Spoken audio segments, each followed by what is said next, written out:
like day. Once we go get it, I figure really it's strange if you don't be feeling the same. Running it up, bitch, I be fucking it up. Then run it up again, in love with the blues. I'm trying to get rich, that's what it is. I've been broke before, never again. That's just common sense. Standing on business, I know I'ma go and get it. I don't care what money gets spent. Niggas be talking about killers, shit they ain't never did. Just running they lips, don't wanna deal with them. I'm off of my water, you know how I get.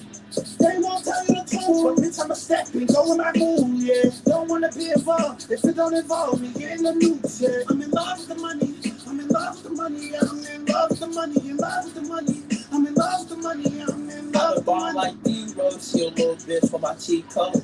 Fucking off, she a free hoe. See my life G in the green zone. I done came straight from rags to riches. Turn that shit up with the baddest bitches. We in the club with the cash and get it. We get it back, they bad for business. They gon' think GOG when we coming straight play. You ain't taming the flood. Blood and water, my hands dripping whole life. Nigga gon' lay where he was. I just really wanna check. Niggas gon' wreck. Best high play in the mud. I do really wanna step. That's high that wet. Hit it, jab the buzz. Don't wanna talk on D&D. Money back, y'all don't CMG. We finna blow like TNT. Catching them bid at the B&B.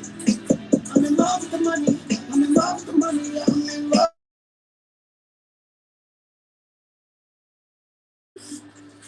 Yeah.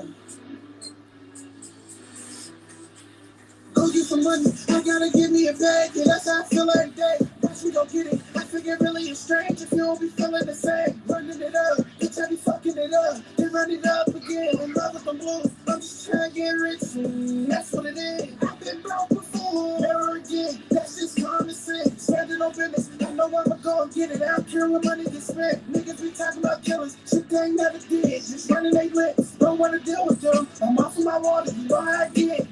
They won't tell you the truth, but bitch, I'ma step and go with my move, yeah. Don't wanna be involved if it don't involve me. Get in the news, yeah. I'm in love with the money. I'm in love with the money. I'm in love with the money. In love with the money. I'm in love with the money. I'm in love with the money. Like ERROL, she a little bitch for my cheat code.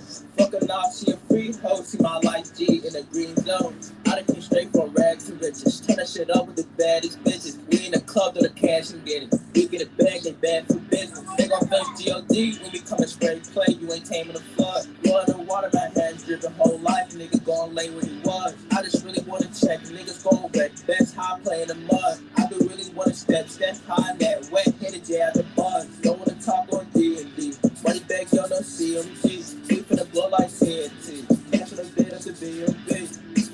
I'm in love with the money. I'm in love with the money. I'm in love with the money. What's good, fight fan? Wait till you get the best number. Yo, punches in the building. What's going on? We got some cool shit to talk about tonight. They actually did it. They actually made David Benavidez versus David Morrell.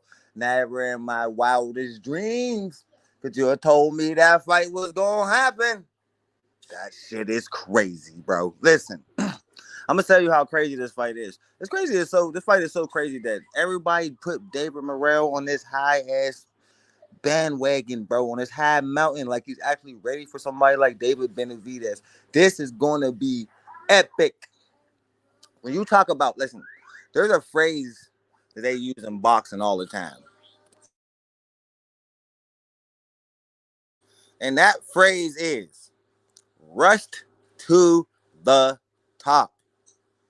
David Morrell got 11 wins. 12? He got 11 total fights, I think.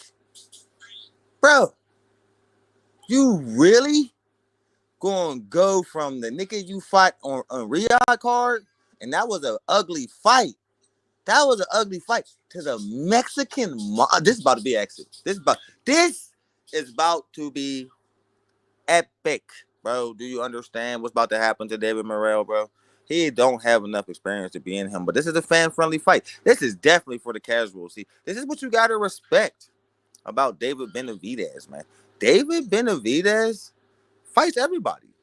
He fights everybody. Everybody. You know what I mean? For real, bro. You gotta put some respect on that man's name because David Morrell didn't deserve this. He don't deserve this shot.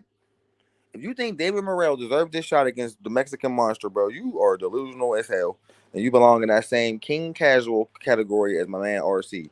Because if anybody believes that this nigga actually deserved this, you're out of your fucking mind. And if you really think that David Morrell ain't gonna get cooked, bro, he's about to cook David Morrell. Bro, listen, this, bro, you know why this fight was so easy to make? You know what I mean? Bro, because he's rushed to the top. When you rush, bro, this is the epitome of rush to the top, bro. Like, for real, bro. Like, listen, I felt the same way about Mazurmov, man. Like, Mazurmov got rushed to the top and won. It's rare. It's rare. No way in hell Mazurmov was supposed to be champion with 11 wins, man. That don't happen often. It do not happen often, man. Swear to God, that might be the first time in my life, and I've been watching boxing since 1980, 88, bro. And I'm telling you this right now, I ain't never seen nobody with 11 wins be a world champion until Mazurmov, bro. For real, up in the highway classes. I don't know what's going on down with them little niggas, but up here where the big dogs play, bro. I'm telling you, man, bro. DJ, listen, dog. David Morrell versus David Benavidez. That's a pure casual fight. That is purely for y'all. I'm gonna enjoy it for my pleasure because David Benavidez is going to cook this dude. I mean, cooking, bro. Just if you take Morrell, you're just purely a fan of him. Like you don't think he's gonna outbox David Benavidez. He don't got the hand speed. He got power. He don't got hand speed. Footwork is kind of You know what I mean? Big boy, hit hard, but he been fighting a bunch of tomato cans. This is a monstrous step up. This is more than just huge. Like this step up, this is a crazy step up. And DJ, let me know if you want to jump up on the panel, bro. I'll put the link in because I ain't put the link in yet. I just started it, you know what I mean? But bro, this is a different type of animal than anything my man faced before, bro. And I ain't taking nothing away from David Morrell. He is a great fighter, but is he ready for the Mexican Monster? I can't believe it. I'm stunned, bro. I mean, hey, that's why you gotta respect David Benavidez, man. He will give you what you want. He gives the fans the fights they want, bro. Like for real. That's why Canelo don't want to fight him because he'll steal all the fans. That's what I mean. Like straight up. Oh yeah, Mark, you made the list, bro. You better pray. You better pray Tim Tszyu win. He lose, boy. I'm going scorch fucking earth. Telling you, not on Tim Tszyu, on you. Tim Tszyu ain't do nothing to me. I like him as a fighter. Unless he little cold trash, then I'm gonna scorch earth on both y'all. But I'm gonna let you have it, boy. You been talking too much shit. He better not lose. He better not lose, man. I'm telling you. You my man, but you almost falling into that RC category. You've been poking shots at me for a few months now. I've been trying to ignore your ass. Now you about to get my undivided attention, Mark. I see you. For real. You see how I be doing RC's ass, man. You don't want to fuck with me. But anyway, like I was saying, I mean, let me see. What y'all think, bro? Let's see. Two people is Mark and DJ in here. Hey, yo, fellas. Do y'all think David Morrell stands a chance against the Mexican Monster? Honestly, don't look at it as a fan. Look at it from use your boxing brain. Don't use your fan brain. And look at this shit objectively. Like, we know we just seen Madrimov in the ring with Crawford. Like I was saying earlier, you rarely see a champion with 11 wins. Do you really honestly think Morrell can win? Like, for real. Against somebody in his prime right now, smashing everything like the Mexican Monster? Nah. I say, hell no. I say, they rushing this dude, bro. I don't know why they want this fight so fast and so early in this guy's career, man. But shit like this be detrimental to your health, man. I will not be surprised if Benavidez gets him out of there inside of 2 rounds. 2 rounds. 2. One mistake, and he's done. He gonna get hit with a flurry of fucking punches. Like, watch. I'm telling you. Like, that's why it was so easy to make this fight. This wasn't hard to make. David Benavidez, like, you really want to get in the ring with me. You honestly want to step in the ring with me. That shit is stupid, bro. For real. Yeah, man, I got you, DJ. I'm about to drop the link for you right now. Bro, for real, bro, because, like, think about it, Mark. 11 wins, man. 11. And he looked like shit in his last fight.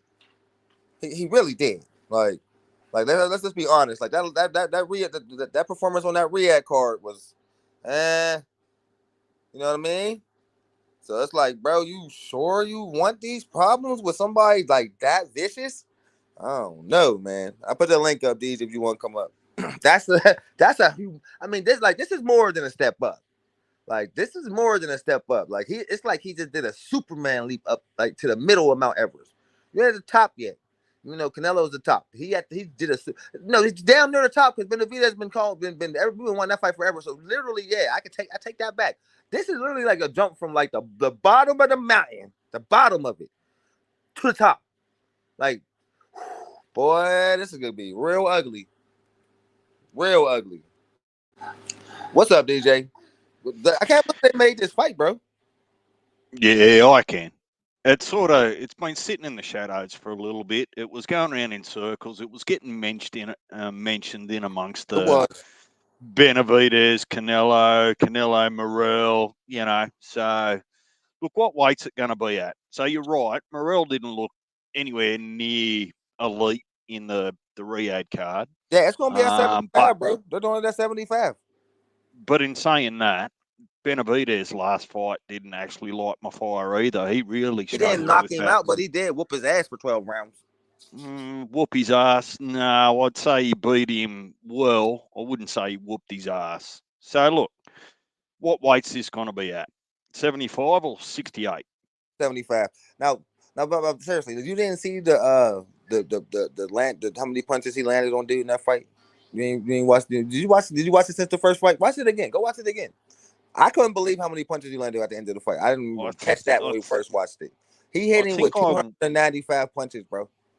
I think I watched it with Heavy and Slick. Yeah, I'm we not all sure. streamed it together. Yeah. Yeah, So yeah. Bro, I went back and watched it recently, man, because everybody was saying like he ain't look that strong, man. He landed a lot of shots on that guy. Dude just had a skill. So look, I'm not going to talk up Morrell on his chances here. I think Oh, that hell he's no. what? 11 He's wins, probably 11 got fights, man. 11 total fights against somebody so. with 29 total fights. Man, come on, man. But who else is Benavidez going to fight if he doesn't fight Morrell? He was about to fight this dude named Jesse Hart before Morrell, so that's definitely a bet. I mean, again, there ain't really many pickings up there at 70. Like shit, you gotta think about it. Before and better and cleaned them all out up there. You know what I mean? That's why they fighting for undisputed. I think he just went up there a little late, but like for real, like. Nah, he was forced to go up there because he was getting. Bro, this fight's going to be over in 3 rounds, DJ. 3. Yeah, look, I'm not really going to argue with you. I'm just saying that when I thought about it, I thought, well, who else can you get of any notable name? Now, Morrell's a name. Is he a superstar? No. Is he ready? Yeah, well, I suppose No. he gets his chance, right? But if Benavidez will just sit there getting old, fighting no one if he actually just doesn't make a fight with someone. So look, I'm okay with it, but don't make it about the casuals punch. And look, if you're going to invite me up, this is for y'all. This is for y'all, bro. You can say, oh, who else there to fight, bro? There's plenty of solid competition at 74, but they all still nursing the wounds from B-Ball and Better BF, bro. I'm telling you, he was better off just sitting there waiting for the winner of that, man. Like, but listen, I am not going to say I don't like this fight. You got, what I'm hearing is you got him as the main, them two as the main event. You got Arroyo and Pitbull 2 as the undercard. I mean, it's the co-main. I like that so far. So I just hope they add a couple more good fights and we'll see. But that's not even the craziest thing. That's just the beginning of the topics we got tonight. Errol Spence jumped the line, DJ. Hang on. Just before you go here, there, and everywhere, come back to Pitbull and El Rayo. Pitbull and Arroyo too. When I think Arroyo cooked him to the point where he didn't deserve a rematch, in my opinion. Yeah, so I reckon El Rayo will be even better for the experience, and Pitbull hasn't got a lot of variety to actually bring. So if Pitbull just walks forward, El Rayo's just going to set him up and start landing some bigger shots this time around. Now, if Tank can't get him out of there, I don't think El Rayo can, but this could be a dominant win. But, contractually, if there was a rematch clause, well, so be it. And look, Mark, if Punch doesn't invite you up, I will. He's got to invite everyone up. And Punch, if you don't have casuals, no one will come and visit you and talk trash to you in the group chat. Hey, man, y'all representing for y'all homie, y'all hometown homeboy. That's fine. I like the battle with that, man. I like Tim Zoo, man. I don't think he could beat Crawford, though. Great fighter. I think he could beat everybody else at 54. I think only hard problem for him besides Crawford is is Ortiz. I think that would be a great fight, man. I wanted to see that so bad, man. Man, What you want to see who? I want to see Virgil and Timmy get it cracking, bro. Oh, look, I reckon that Tim Can will Timmy give put Virgil Virgil on? a I want to see lesson. if Timmy could put Virgil on his ass like Boacek did, bro. Yeah, look, I think Tim's better than Boacek, and I think that He Tim will give is. him a lesson. I'm not sure he'll get him out of there. Wouldn't surprise me if he does, but right at the moment, I think Virgil learned a lot of lessons out of that fight that he wasn't going to be able to just, at 54, he wasn't going to be able to just walk in and Yeah. blast bigger Drop guys bombs out of on there. everybody. Swear to God. But But I think if Bud Crawford wasn't at 54, that's Tim Zoo's division, bro. I believe that. I mean, yeah, I'm never gonna say look, her cat, bro. what He's definitely the what I best will Crawford. what I will say to you is if it doesn't happen soon, if it happens soon, probably I'm going to back Tim Zoo because I'm Aussie. But Of course, if it happens in 12 months or 18 months when Bud's not active, I think that actually favours Tim it do. even more. It do. So, and then what do you do? What do you say? You beat a champion at 37, 38. Yeah, he's a pound for pound champion, but it still doesn't sit well for me, right? You I didn't mean, beat I him think in. as long if they do fight and then Tim Zoo do somehow pull this off, because I believe Tim Crawford gonna retire undefeated. But if Tim Zoo is the one guy that gets that Crawford win, it's going to launch him into the stratosphere. Because best believe by when they do fight, if they do fight, but even if it is when Bud in 15 months from now, Bud's still going to be considered one or two. So it's still going to be a humongous Yeah. achievement for him. You know what I mean? So The guy that's look, unbeatable. Everybody there's see a him. bit going on, but the good thing is though, what questions do I have? I won't say what does everyone have, right? I've Mm-hmm. got questions over how Tim comes back from the Fondora fight. Is he just going to be a monster, or is he going to be more calculated? More, I've yeah. got questions over Spence. How does he recover from that Like, ass whooping from what? Bud Yeah, but at a heavier weight? what if Spence come out and blitz Fundora? We're gonna be having a whole nother conversation. Yeah, but I'm saying that I'm not picking who wins it. I'm just saying there's a question mark that's unanswered at the moment, and the question mark is how's he going to come back after that fight? The next question I've probably got is Tank ever going to actually pick one of the contenders? And how's Canelo going to go if he picks someone that is closer to his skill set and ability? Whether that's Crawford or not, I don't know. See, I actually I'm not overly interested in the Crawford Canelo fight. I've said that before, and I won't really entertain it until the contract's signed. There's too much back and forward. I definitely don't want to see Crawford fight Teo. I don't think Teo deserves it at the moment. He's got plenty of work at 140. If he went to Unify and had a dominant performance against one of the other 140 champions, well, maybe. But he's also skipping Boots along the line. He's skipping Norman along the line, which would be big fights for all of them. So I think for me, it's just a political, while he's I'm gonna trying to say sort this. out the liability and litigation with Top Rank. I think he just wants enough money to buy himself out of Top Rank. Oh yeah, definitely. I say that. I don't think the TO thing is really gonna happen at all. You know what I mean? I think Tank's next opponent is gonna be somebody credible. I believe this because even he is getting frustrated with the vitriol he's getting behind this. You know what I mean? And It's we'll like, learn a you can tell how it was starting to kind of affect Canelo.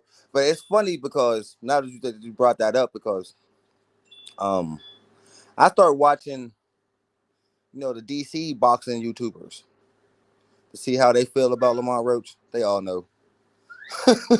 They all on the same thing. Like, bro, Tank's gonna, Tank picks you because he know he's gonna beat you, right? Just like we all know that, right? You know what I mean? Even they are even like, bro, you ain't a good opponent for him, man. He gonna knock you the fuck out, just like he knock everybody out. You ain't no good competition, and that's kind of funny to me When I hear, I mean, I'm talking about all of them. You know what I mean? It's all like, bro, we know we're Tank fans, right? That's funny, ain't it? When he's screaming online, Yeah, look, DC stand up, and all the Washington DC guys is like, you know, we Tank fans, right? That's the crazy. funny thing is nobody's really willing to say that Tank isn't the man. I mean, I mean, Keyshaw's calling him out, and I saw someone else calling him out there. But look, no he's one's the going to man. sit there and say that Tank's not the man at Oh 135. All shit! we want is that fight that It's that stamps it Shakur, finally bro. and Like, it has to says, be Shakur next, period. But we all know there's debaters next for Shakur, so it's like I don't know. And it's I told you, man. I've been doing some research, man. Loma didn't want that fight. He just don't want to fight him now. It's just like, bro, when I had a chance to fight you, you ain't want to fight me. You ain't getting it now, so you might as well just X him off the list. Um, Devin Haney possibly, but he training for Ryan Garcia. It looked like Ryan Garcia and Devin about to do that rematch. Goddamn right. Either shut everybody up, you know what I mean, or retire, motherfucker. So I'm happy that's happening. yeah, again, That's happy. He I'm not brought in some new help too. Guess who he hired as his trainer? who? It ain't gonna be Bill Haney this time. That shocked me. That's telling me like Devin might be taking this serious. You know who he hired? Freddie Roach. Yep, brought in Freddie Roach and Mickey Bay. You know who Mickey Bay is, former Yeah. boxer. Yeah, he brought So them two in. They sharpened him up for that left hook, man. so the problem I've got with all of it is this could be one of those things that are just marinated forever. So I'm just in my mind, I'm thinking, look, Devin, you've showed who you are for Oh yeah. whatever reason, right? And there's no saving Ryan, you from that left hand no matter what you do. You already showed you can't take the left hand no matter how much training you do. If he lands that left on you solidly, you're going down. And we all know it, bro. yeah, and Ryan, look, come back clean and put on a performance, and everyone will hopefully forget about the last fight Hey, and the I ain't talking controversy. So about taking it until that, serious, make weight, you know what I mean, and then do the same exact thing he did. We all gonna know, man. Australian ain't have shit to do with that ass whooping. because until this lawsuit's finished, I can't see how they could Oh yeah, good sensibly. troll from Ryan Garcia too yesterday. He trolled the shit out of me. Almost. Thank God I ain't make no video. I don't do Look, fake news, bro. um, oh look, a few other people jumped the line and did it, and I saw Slick came online. He said, "Hey, just back it up here. Don't get one lawsuit with the other confused." But there's there's plenty going on. So look, we'll get answers about Spence. It sucks that we're going to have to wait until next year to see it because that'll just delay a little bit what's happening over there in the PBC stable. We're going Yeah. to learn a little bit about Boachuk and Madrimov to see who comes out on top there because that'll give you a little bit of an indication of just how well Virgil performed against Boachuk. Yeah, and one Um, robbery and the other one's coming off a really good performance. So that's gonna be a good fight. So I don't like the triangle theories, but for me, I just learn a little bit. You know, you can't help but make some comparisons. So there's a bit going on there. Sam Goodman, he got his wish with Inaway, 24th of December. Oh, I'll be sitting there. All right, so let's be honest here. I know he got this fight, but you actually think he stand a chance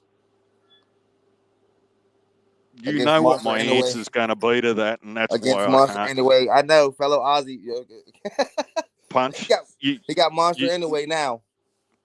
punch. I'm happy to answer that, and I think this is how I answer it. I'm not prepared to answer that publicly. What I will say Okay, tell me in is, the chat. what I That- will say is, I've got to back the Aussie. that's a big step up for Sam, man. Big step up. Undisputed champion. Been knocking Well, they've been, everybody out. Oh, let's see. He knocked out his last 5 straight opponents. So yeah, big step up, bro. And he got a couple Aussies on his resume already. yeah, Mark. Look, I'm not.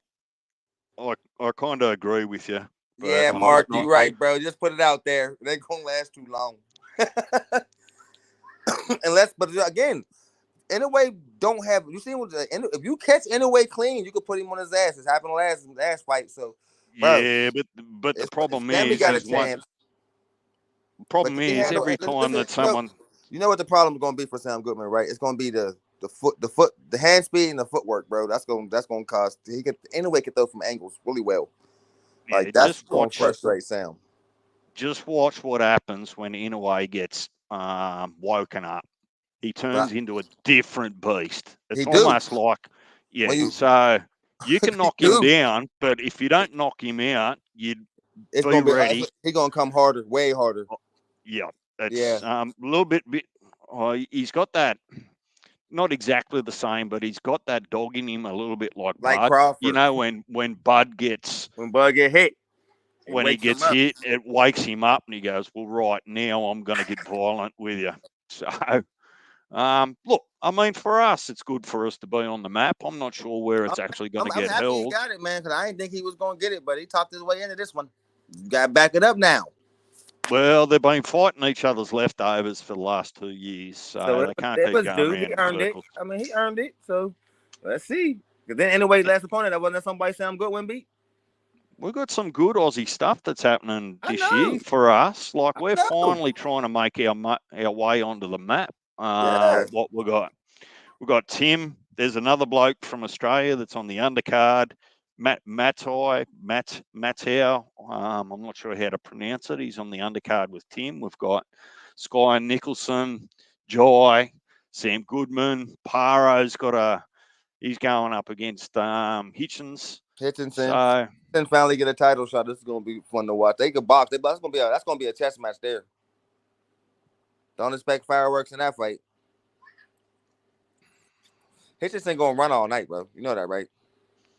is it Hitchens or Hitchinson? I've seen it Hitchinson. pronounced. It's I've called. seen it. His name is Richardson Hitchens. Yes. Yeah, but he gonna run all night. He don't got no pop on his punches. He a good boxer though, real good boxer. So let's say it's gonna be a chess match between them two. All we need is a heavyweight coming through. I know your boy Bercoli just got a heavyweight eliminator for which one did the ball just win? The IBF? Yeah, What I'd have to check. wasn't that the IBF? But anyway, DJ, how you feel about Bud stepping aside and let Spencer Fundora fight though? He still get a Fundora afterwards, but guaranteed. But like, what you think about that? Like, this is only going to be for the WBC. So, what do you think about that? Honestly, I would find it. I can't see how Butter'd get up for it. I think it'd just be making sure that he stays sharp and avoid some ring rust. The, But I mean, it'd be interesting to see. The only interest I've probably really got in it is just to see tactically how he deals with Fondora compared to Tim.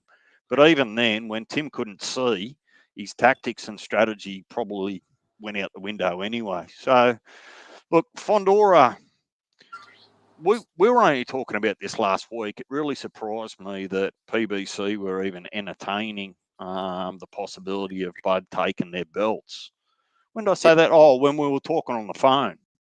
I yeah. said, if he does that and he takes both Fondora's belts, assuming that Tim was going to win the IBF, and I think he will, that's the only technical PBC that's got a belt left in the 54 division. So I don't mind it this way. And look, I'm still intrigued to see how Spence performs. But as for Oh, Bud, it's not that real big fight that he's looking for. I mean, he no, said, look, see, you see that Mark said quack quack, so he interprets that as a duck. Let me explain it to you, Mark. This is why Crawford stepped aside. It's not easy. It's not hard to figure out.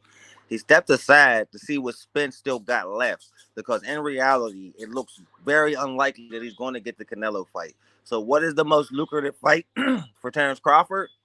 An Errol Spence rematch. So, if Errol Spence wins, it worked. He's taking a gamble with this. You know what I mean? He want to see if Spence still got it. Because if Spence still got it and he wins that WBC, he's definitely going to want that get back with Terrence Crawford, and that's going to be highly lucrative because all the Errol Spence fans is dying for that rematch at 154. That's all you hear.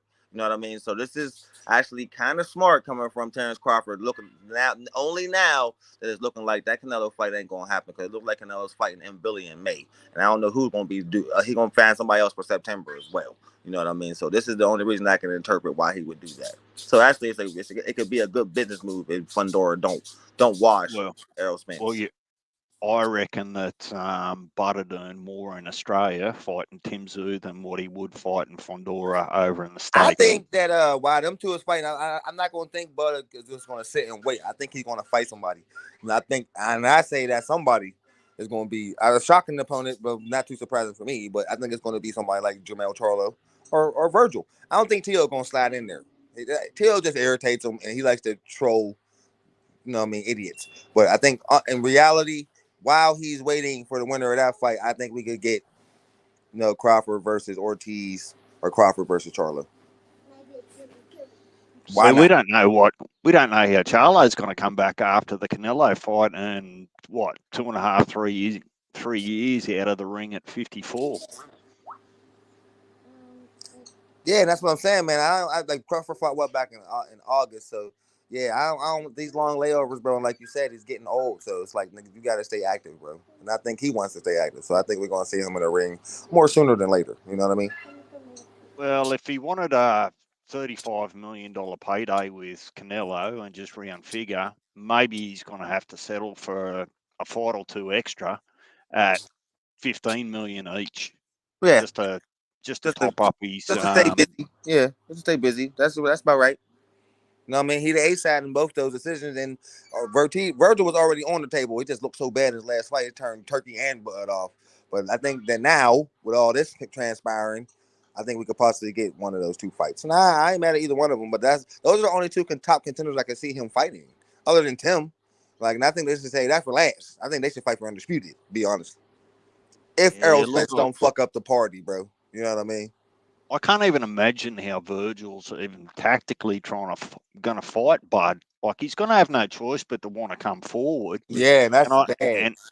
and I just see Virgil just getting picked apart. At Yeah. least Tim comes forward, but with measure and probably behind something. He He would doesn't just try to walk keep his in. distance. Like Tim would come forward, but he would try to keep his distance. Virgil's just gonna come forward. Like, you know what I mean? And that's just not good against Terrence Crawford. Errol Spence learned it the hard way. Can't come forward against him. Hey, have you picked whether you're gonna the heavyweights on the undercard this weekend? That's a What hard is one, bro. I don't know.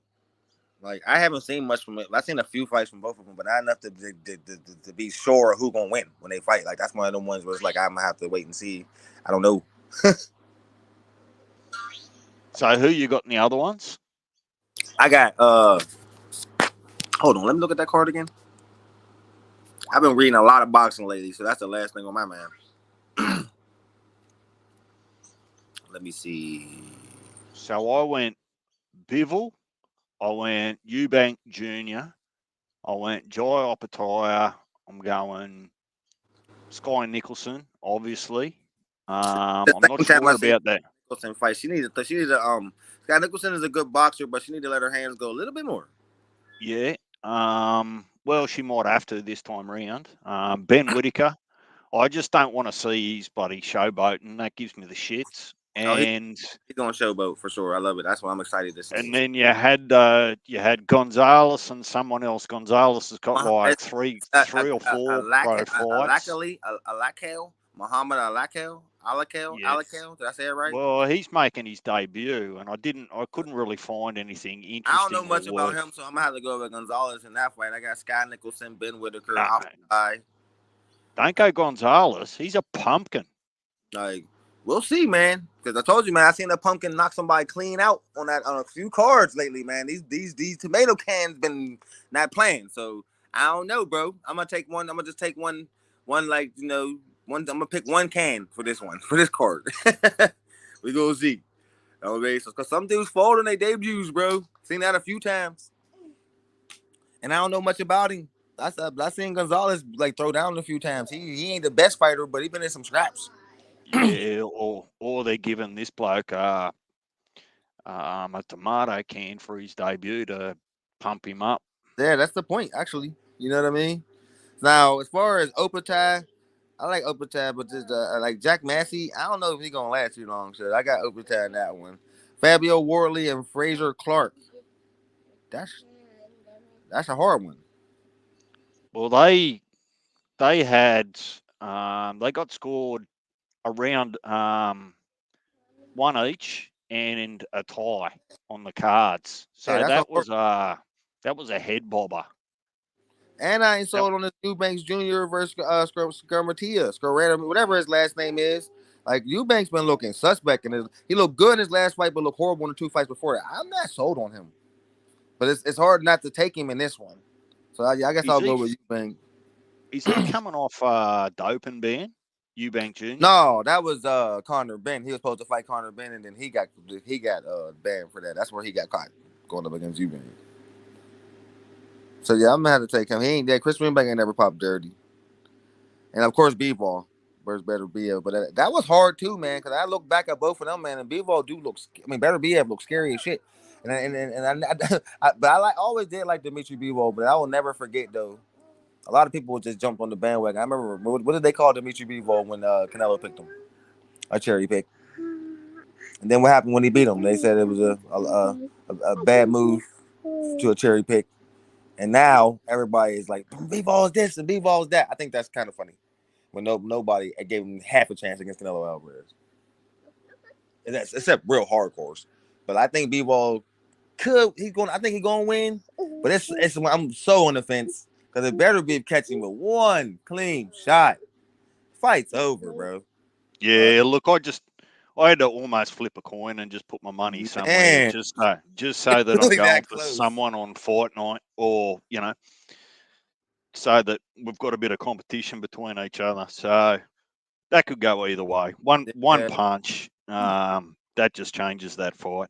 This is there. He's really, literally that dangerous that the whole tide of the fight could change. I'm talking about Bebo could be whooping his ass, but if he hit him with one clean right, the whole tide's changing, bro. And he looked scary, like in the little warm ups yesterday, bro. I'm watching him yesterday, like this motherfucker look dangerous, bro. I don't know. I ain't betting on that one, bro. That's too close. I just don't know. It's one Is of there those. any other than Bud? Is there anyone we don't get to see by the end of the year? We saw Uh, Shakur earlier, but he's busted his hand. But it feels to me like we're seeing a lot of the top dogs we before got the end of the year. Probate, Catterall, we got Tank, we got Tyson and Usyk. We got some fights, man. We got Tim Zoo, bro. We got some fights. So like, yeah, only person What I did think, RC say the other day? Navarreti's fighting as well. yeah, Navarrodi's fighting. Like so, like Abdullah Mason, Ben Abdullah. Whitaker. Then we got Abdullah Mason in them and the Keyshawn the Davis brothers. So like that's coming up. So like, yeah, we got some fights coming through the end of the year. Like as far as the big dogs, Big, and we got Inoue fighting. Like everybody's fighting. yeah, Caro Big and his Charlo's coming out of retirement. Big Charlo's coming out. Like yeah, they fight. He about to fight Boo Boo at 160. So like, yeah, man, it's about to get real fun. And going into There's 2025, there's some big fights coming up. So the only person who's really not fighting is Bud, Tio, Haney, and Haney Shakur, Bud, Tio, and Ryan Garcia. But everybody else, and Ryo and Pitbull, but they just gearing up for their next match. But everybody else is fighting. I was going to do Chris Colbert's fight yesterday, man, but I don't like him. well, Tank's fighting too. We left him off the list. No, I said Tank's fighting. That was the second name I said. He's the biggest name on the list. Besides Fury and Usyk. That's the So biggest fight that's of all. Like Better Be uh, and Bebo and Fury and Usyk, them was the two biggest fights. yeah, but tell me you're not interested in some of these other fights. I'm Like interested they in all of them, man. Like I'm super excited. As I said, I want to see how Tim look. You know what I mean? I want to see how Regis look. I want to see everybody who should be on the top 10 pound for pound coming off losses. I want to see how they look. Adam Hurley, you're right. We spoke about that a little bit earlier. That Early, Boachuk and Madrimov fight will be interesting. yeah, Boacek and Madrimov. That's gonna be crazy because Madrimov got some fans. They both got fans after their last fights. Like these dudes could really get it smacking. So yeah, man, I'm real excited for that one. That's another really good fight they putting together. So like, keep it coming, dog. Because we gonna be around. I'm gonna call all them. They're all too good not to, man. My liver's going to be exhausted by the end of the year.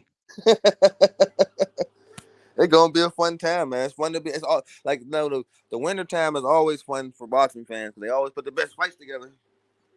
Did you tell the rest of the boys you were going live? It's unusual. I haven't heard from Uh, Slick for a little while. no, I ain't tell them. They usually just hop on. There's like a lot of people watching right now, so they'll probably hop on if it's one of them. You know what I mean? They usually hop in there. They usually hop in the chat. What's up, Adam Hurley? How you doing, brother? While Adam's here, I want to ask him, Adam, are you aware of the card, the Riyadh card coming up in a couple of days? Who you got? Punch and I have just run through it. We've got a couple of different people that we've picked there, but have you got Beterbiev or Bivol? That's a hard one to pick, man. It's like, are you a boxing? Are you a fan of boxing or are you a fan of slugging? And they both good at what they do, so that's gonna be so fun. That is coming up in what, 2 days? Oh, I'm so excited. Ooh, Adam's going Beterbiev. Hey, bro, listen, he is the favorite, bro. Beterbiev is the favorite, bro. For sure. I've been hearing more Beterbiev than Bivol, bro. Like I told you, fans of boxing is picking Bivol, and most and everybody else casuals and fans of boxing is picking Beterbiev. They're like, man, this dude's power is crazy, and it is, man. It is hard to ignore. Like even with me, you know, I always say casuals only care about power, but with this guy, it's like, man, you make one mistake, and the fight's over. Like he's that dangerous, and only other guy I remember that was like that was Deontay Wilder in his prime, and Tank's like that too. You make a mistake, Well, Sabriel and Matthias had power too, and slow, man, too slow. As soon as they put him in there with a real boxer, I said that. I said he's a boxer's wet dream. He too slow. Would I say that? Put him in there with Paro, cooked his ass. I said that. I was never sold on him. I always gave pushback when the boogeyman's name came up. Like, man, he's slow as hell, man. So they put him in with somebody fast, man. He gonna get his ass whooped. What happened? Cooked his ass. I mean, know what I'm talking about, DJ. When it comes to that shit. Yeah. And I think, honestly, that's the only style that'll probably get on top of Tank as well at the moment. Yeah, that's why Shakur Stevenson is so dangerous. Like, he can match speed with Tank, and he got the defense to avoid that power. Like, that's why everybody like that. Yeah, they love to call him boring, but he's the only person who can get in the ring with Gervonta Davis and avoid that left hand and not get hit with it. Like, literally not get hit with it. Everybody else gets trapped and gets set up, trapped, bam, on your ass. That's not going to happen to Shakur. And possibly Devin Haney, he got defense that good too. If he don't get talked into slugging like he did against Garcia. If Garcia could talk you into slugging, Tank's definitely going to talk you into slugging. So I advise him not to ever take that fight. That's the guy that's going to retire you. You know what I mean? So like what I'm saying, like the only thing Tank's only kryptonite is speed and defense. That's it. Like he ain't gonna never fight nobody that match power with him. But like he always fight somebody that may be faster than him, or like they may be real good boxers, but they can't take his power. Like, and I don't even think Shakur could take his power. But Shakur got the defense to avoid the left hand. You know what I mean? That's what makes him so dangerous. That left hand is vicious, bro. And Shakur got the only person I can see with the defensive skills to, you know what I mean, avoid that shit.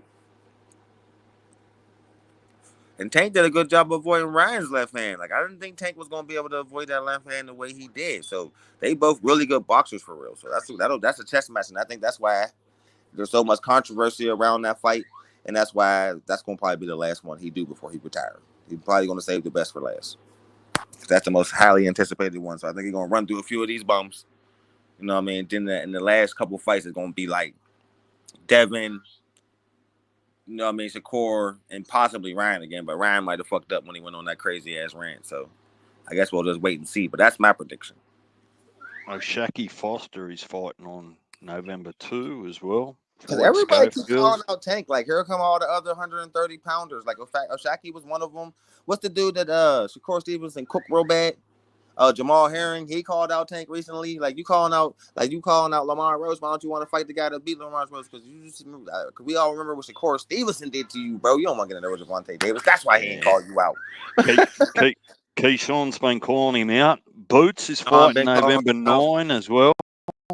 Bam's fighting. The thing about Boots though, I think Boots lost his opportunity at Crawford. Like I don't think he's ever gonna get that fight. He might just let it go. I think Crawford is completely uninterested in fighting him. Mario Barrios is fighting. Barrios is trying to fight leader. fucking Pacquiao, bro. If he don't stop it, Pacquiao 44. What is he doing? That's not a good fight, man. And it's a real sanctioned fight for the title.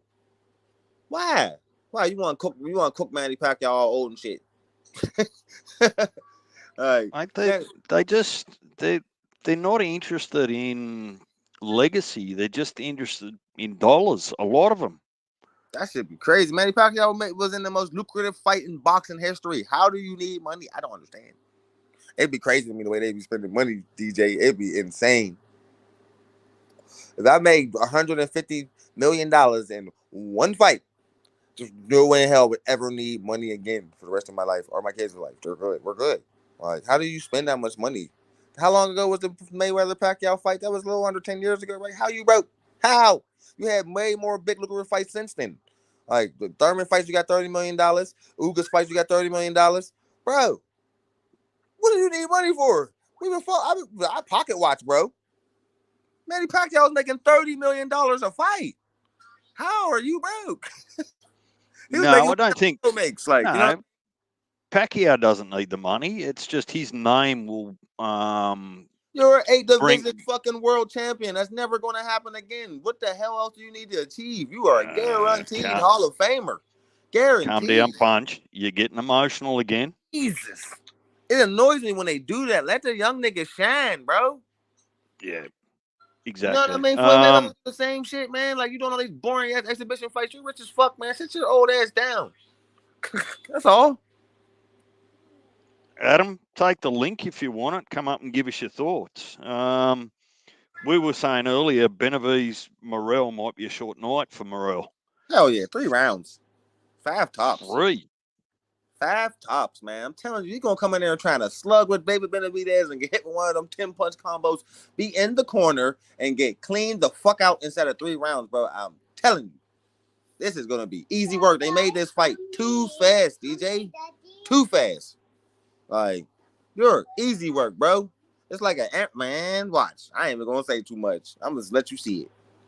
I've been watching boxing for way too long. I see what happened to most fighters who get rushed to the top, especially when they get rushed to the top against people like this. David Benavidez is in his prime, crushing everything moving. Are you out of your mind? This is like them putting him there with Canelo. This is just like, if this was Canelo Alvarez, we'd be like, what are they doing? They're trying to get this kid's career ended in 5 seconds. This is the same situation, bro. This is a young kid just trying to build his career. You're about to go in the ring with a Mexican monster who, man, just watch. Telling you, DJ. Punch, just remember, it was only 2 years ago. There was nothing happening in boxing. You couldn't buy a fight. True. Now we're getting all these fights. We are. You know, maybe we should be just happy that we've got some. Oh man, listen, I'm happy, but I just understand the like I'm as a fan, I love it. But as knowing a little bit about the ins and outs of boxing and the psychological damage this could do to a young fighter, it's just kind of that type of shit be hard to watch sometimes, man. A lot of these dudes' careers be getting derailed because they be thinking they ready for these top dogs, bro, and they don't go through the proper you know what I mean, procedures you're supposed to go through to get to the champion. They just want to rush to him, and then when they get blissed out the ring, they be like, "What happened?" Like, bro, you wasn't ready. And you see that too much in boxing, bro. But the problem is sometimes if you wait too long for your opportunity, that opportunity passes you up. Look what they're doing with the rankings. Like, there's no sensibility. And I've told you blokes before that anyone coming into boxing that looks at a rankings and see who's been fighting who and this, that, you might as well tell them just to ignore it, because the promoters will just cherry pick or the fighters will cherry pick, and it just don't make sense. So you can imagine that if you're coming up and you hit top 10 or top 5 in the rankings and you do get an opportunity, albeit maybe a little bit too early if your promoter's not looking after you, right? You pass that up now, you might not never get it again with the politics. So sometimes you've just got to dive in the cage with the bear. They're saying the same thing about Xander. Xander's not ready for the big dogs at 154. I can't see Bob Arum letting him anywhere near a Virgil, a Tim, or any of those yet. Yeah, you're right. So Let's feed top. them to wolves, man. But this is kind of the same thing that's happening to Morrell. I understand what you mean. Sometimes you gotta jump in there, but 11 fights and now you're getting David Benavidez, bro. David Benavidez, DJ. But it's a reflection of the 168 and 175 division. It's not a reflection of Morrell. If there were more people cycling through there and you get those people that aren't active and you make them fight, they lose, right? Get to the bottom, let the new blood come in. While the new blood's not coming in, everyone gets stalled, and that forces you to go looking for someone like a Morrell that's got more of a name than some of the others. True, he do So have a name. it's He do have a name, man. I was actually surprised by how like famous he is, but with so little fights, bro. I'm like, all right, well, all right, he's great at what he do, bro. But you just like me, DJ, seen all the holes in the last fight, bro. This is gonna be a long night for David Morrell, man. He's not ready. I can only think that he turned up to that fight at short notice or something out of condition I hope because so, bro. he was slow. It It was was bad, just man, it was probably one of, if not the worst fight on that card because the rest of them were bro. close and exciting draws. You No, know, it wasn't one of the worst cards. It was the worst fight of that night, bro. It really was, man. And we said that about David Nat, and then the next fight you get. Why you think they, bro? Again, read through that shit, bro. Why you think this fight got made so fast, man? Yeah, they seen them holes, bro.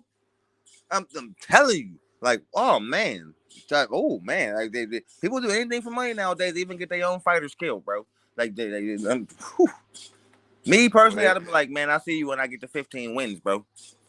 hang Not on. fighting you yet.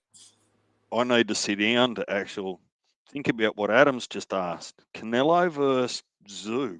Wow. Do you let me see. What do you say? What do you guys think of Canelo versus Zoo becoming a realistic fight? Zoo has said he wants to eventually move to 168 and fight him. He was serious as a heart attack. Whew. Canelo Alvarez is a tall task for anybody, man. But Tim Zoo got the size. But if he tries to slug with that man, Adam, Adam, my thoughts are I don't think it ever happens, and for this reason, in that I think that Tim's still got contracts and work at 154 that he's genuinely interested in. You probably won't see Tim Zoo move up until if his brother Nikita starts coming into the top of the rankings so that they can avoid each other a little bit like Jamal and Jamel did. Then I see Tim probably going to 160 to see how he goes there. And look, there's some proper fights at 160 for him. Lara's probably going to be retired by then, but look, Big Charlo's coming back. You just saw what Janovic did, so he's no joke. Boo Boo still up there. Boo Boo moved back down to 60, yo. Them 68 boys hit too hard. So look, if Tim goes to 168 eventually, that's probably 2 to 3 year journey. So you're saying about 2028? Well, I mean, boxing changes every week. I mean, It we is. don't even know yet. Say Tim Zoo gets in there with this big behemoth from over at Russia, and the dude punches him straight in the top of the head and opens up that cut. Uh-huh. That's going to be a problem for Tim's career. If that cut continues to keep getting opened up, he might not be able to continue to fight. Yeah, man. That's all, and that's what I said. That's why I started paying attention to this champion, man. This dude Tim Zoo's fighting, and this is a big motherfucker, bro. Like this And ain't gonna that's be no picnic for Timmy. no, and that's what I said. I think that by luck or convenience, that IBF 10 pound rehydration clause actually works in Tim's favour.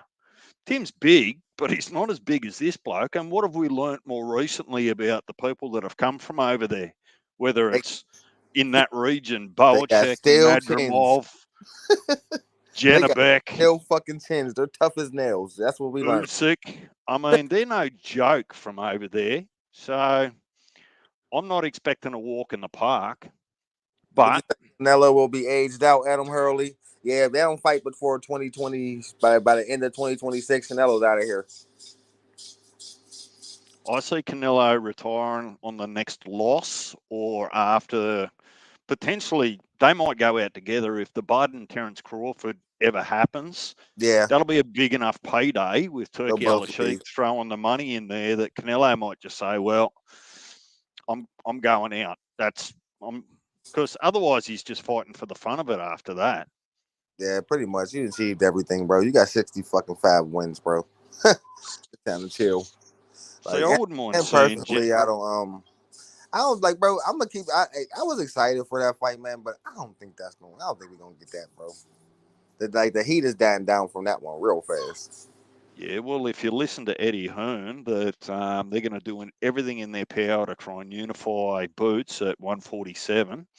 And once they unify, because you'll probably never get to actually be undisputed because of the politics there. Yeah, But that's hard, bro. but if he gets unified, they're talking about Boots going 154, 160 now. If Boots goes to 154, that'll generate some real interest if Bud does get interested in it. Yeah, it will. It will. But but It'll be but interesting, but it's all on Crawford at this point now. With that, like Boots has no control over that. This is do Bud want to fight you? Like, what do you bring to the table that makes Terrence Crawford want to fight you, man? Other than just I'm a phenom, bro. You ain't fight nobody. Go fight somebody. Yeah. Now you come to me undisputed champion. Now we can talk. So I think that's what it's going to take to get that fight. so what's your thoughts on Janabek putting on an extra 8 pounds and going to fight Canelo? I ain't seen Janet Beck's chin tested yet, bro. Canelo Alvarez is a tall task for anybody, even Terrence Crawford, man. So it's like it's one of those situations where Janet Beck is smashing everybody, bro.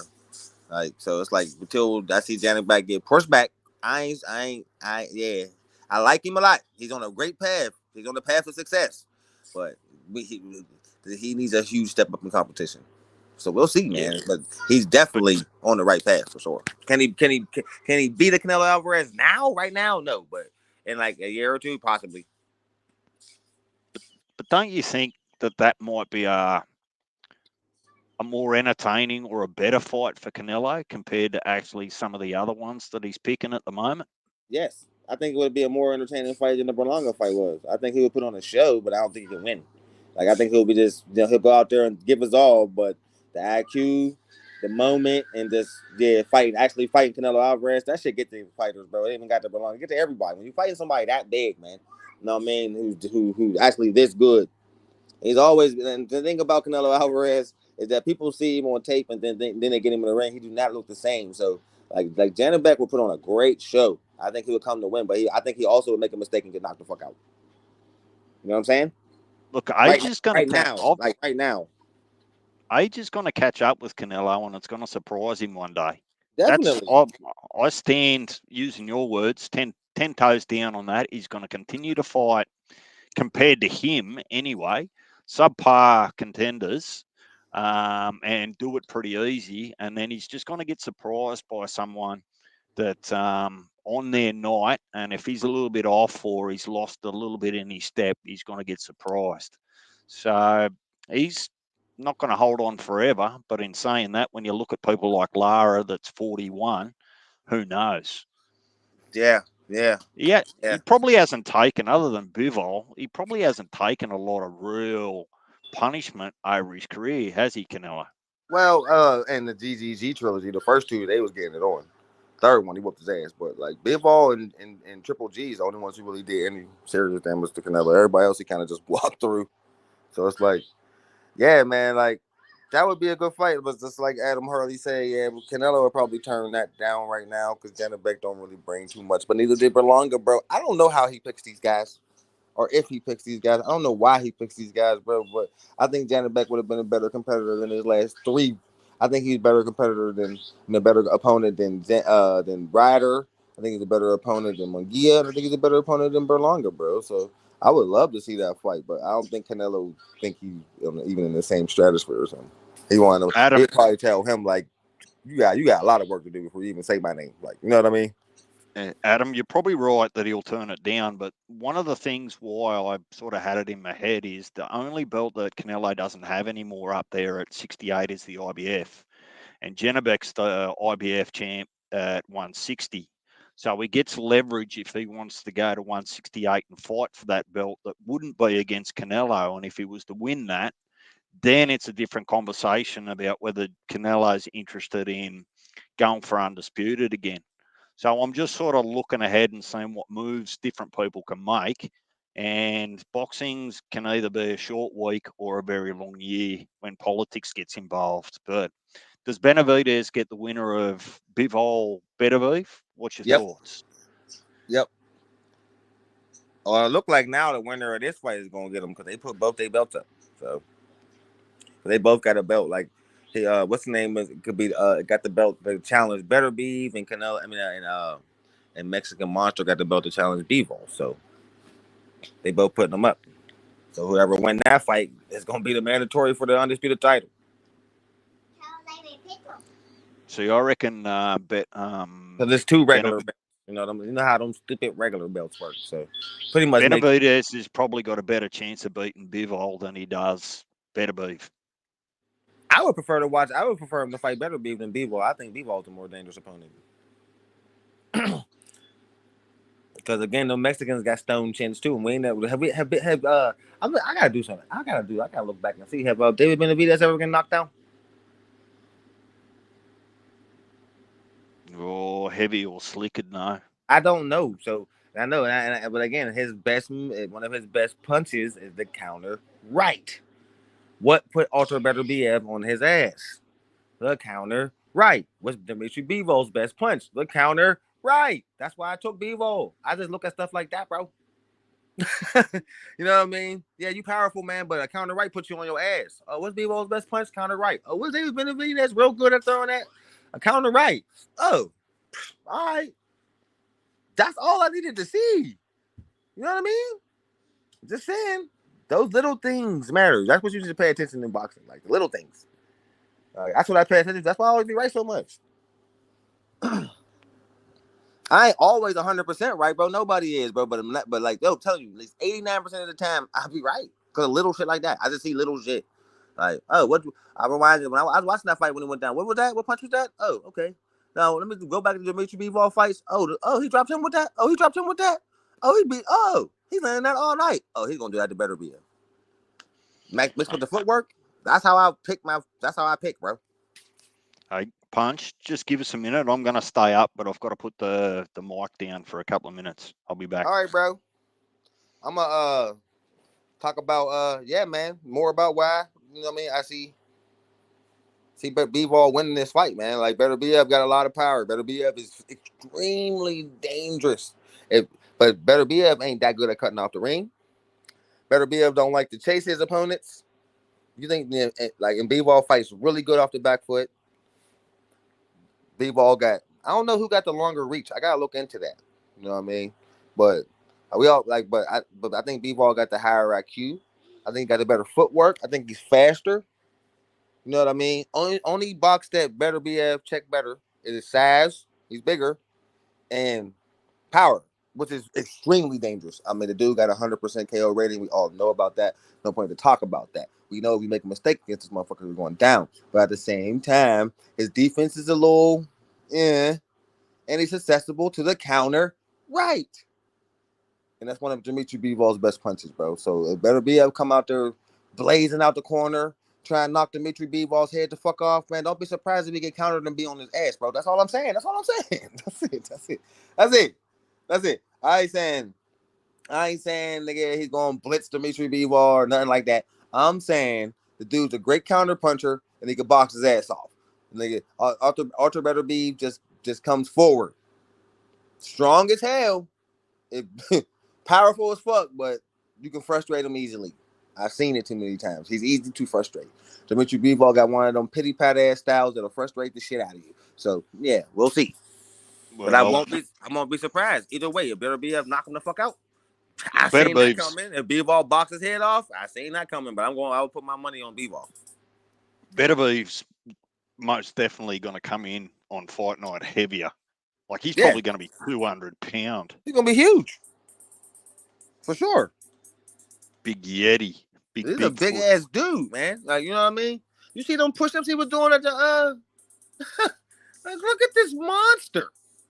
Like, okay, I see why everybody's so enamored by him. Well, he looks like a monster. He hits like a monster. You know what I mean? But there's holes in that game, boy, and I see them. And B-Ball's gonna see them. Like, if he don't make no mistake and get hit real hard, he'll be all right. Well, it's still that what if, and that's what we talk about. You want that intrigue in a contest, like, because too many contests you just watch and it's just a matter of time before the favourite ends up just getting on top of them. So, any of these contests, that's what I like, the contest where you really can't pick. It could go either way. I'm trying to think of the last fight that had me like that. Crawford Spence didn't have me like that. Oh, one of I the don't know, Garcia, forefathers. Tank versus Ryan Garcia, that had me like that a little bit. Ryan Garcia, I know how good that dude really is, man. Like, that's why I like, this dude is not whack. Like, people are trying to say, oh, y'all care about social media. I'm like, man, this dude's dangerous as fuck for real. Like, I've been through that about him. Like, and Tank knew it too. So that one had, I wasn't like, the Tank's just gonna crush Ryan. I was like, man, Ryan Garcia ain't no picnic, bro. If Tank might not go in here playing with him, and he didn't. Like, you know what I mean? But like, yeah, like, just so I don't, yeah, man. I don't. This one is, yeah. That's the only. Yeah, we don't get this often in boxing. Not too much. Like this close. So you can't really choose. Like, it's like, damn. Like, it's one of them. You'll be trying to pick who you think gonna win all the way up until the fight actually start. Yo, it's one of those, and that's exciting as hell. But Yeah, hard to bet and on. I'm looking at the female cards that are coming up. Even the Katie Taylor and Serrano rematch, that could go either way. Yeah, that's the only one. I mean, I ain't gonna lie. Every time I watch that fight, I think the other person won, bro. That's how close that was. Yeah. I don't know who, but that was one of them. That should have been a draw for real, I think. We've got one coming up with the heavyweights on the weekend. Well, two fights: Bivol Beterbiev and who was it? It was Clark and 913. What up, bro? Yeah. Oh, one of the forefathers has arrived. Come up and say g'day, 9, if you're not doing anything. Hey, listen, Punch, while I remember, explain to me the history and what this border wars is all about.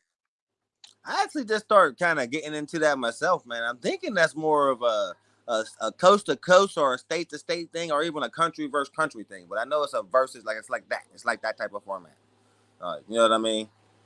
Like, I don't know. Like, I just started getting into it too recently, and I'm thinking it's more like it's like they'll have a bunch of fights, and it'll be like how they be doing how that's coming up, like how Riyad's talking about America versus Mexican card. I think it's something along the lines of that. But with like some crazy, there's some interesting rules behind it. I was listening to one of the little podcasts talk about it, and it opened my eyes to it. But I just got hip to it too, bro. So I don't really know much. I'm actually gonna start researching it just like you to see what's going on with that, because they keep on popping up on my feeds, and I made some time to try to watch one, bro, but a whole bunch of shit was going on, with that hurricane and shit, so I couldn't really get into it. But I have, that is on my checklist to see what's going on with this border war shit, because I don't know the history. I don't know, Nan. You know anything about the history of border wars, bro? Nan might know more about that than me, man, but I know that it's something that's not new, but it started to gain traction as far as the mainstream. You know what I mean? Just keep an eye on your backstage, Punch, in case your brother 9 wants to come up. All right, I will. But I am interested in it. But I think that's more of a, yeah, like in my case, it would be like a Pittsburgh versus Philly thing, or in California's case, it would be a Los Angeles versus San Diego thing. You know what I mean? I don't think it's actually whole states like California versus Texas and shit like that. But I don't know. It may be that big. That's just an assumption. I don't know how you would do something like that. Do you pick 4 guys from all parts of California and 4 guys again from all parts of Texas, or are they from certain areas, or how would that even work? I don't know. But it sounds fun though. Should draw a fair bit of interest because over there you're pretty patriotic to the state that you live in. Yeah, man. Like, that's another one of them cool ideas, like the LFL. I don't know if you know what the LFL is, but that was one of the Cool. That was a very cool idea. So I guess when people know it, that's the lingerie football league. Insane. Whoever thought of this is a fucking genius. Beautiful women in football? Wow. I didn't think that you ever put something like that together. That shit exploded over here. Mark Wayne knows all. Yeah, that's Boxing genius. boys, amateur fights.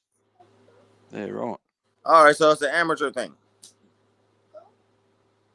All right, Nine said the most promotions have their own version of it. So yeah, so it's like a thing like that, pretty much like with the amateurs. That's cool. So that's pretty much if you want to see the next crop, you know what I mean, coming up, then you check out the Border Wars. Me, I like boxing, but amateur boxing, I watch Oh, it, but I'm more of a pro boxing Slick, guy. Slick will be glued to it. He'll be glued to the TV watching it. He Oh likes that yeah, stuff because he likes to see the up and comers, he who likes the to see the next up and coming. stars are going to be. Yeah, Nines like that too. They love the amateurs. You know, they trying to introduce me to the amateurs. I've been to a few fights. I like it. It's cool. You know what I mean? But if I had to like say what I like more, it's definitely the pros for sure. But the Nine, amateurs we've be getting been it cracking though. They be getting it cracking. But some of them amateurs be making easy work of these dudes, man. Easy work. So you Nine. can tell who's We've gonna be tough. asked everyone that's come up. Nine, who you got on the card this weekend, starting from top to bottom.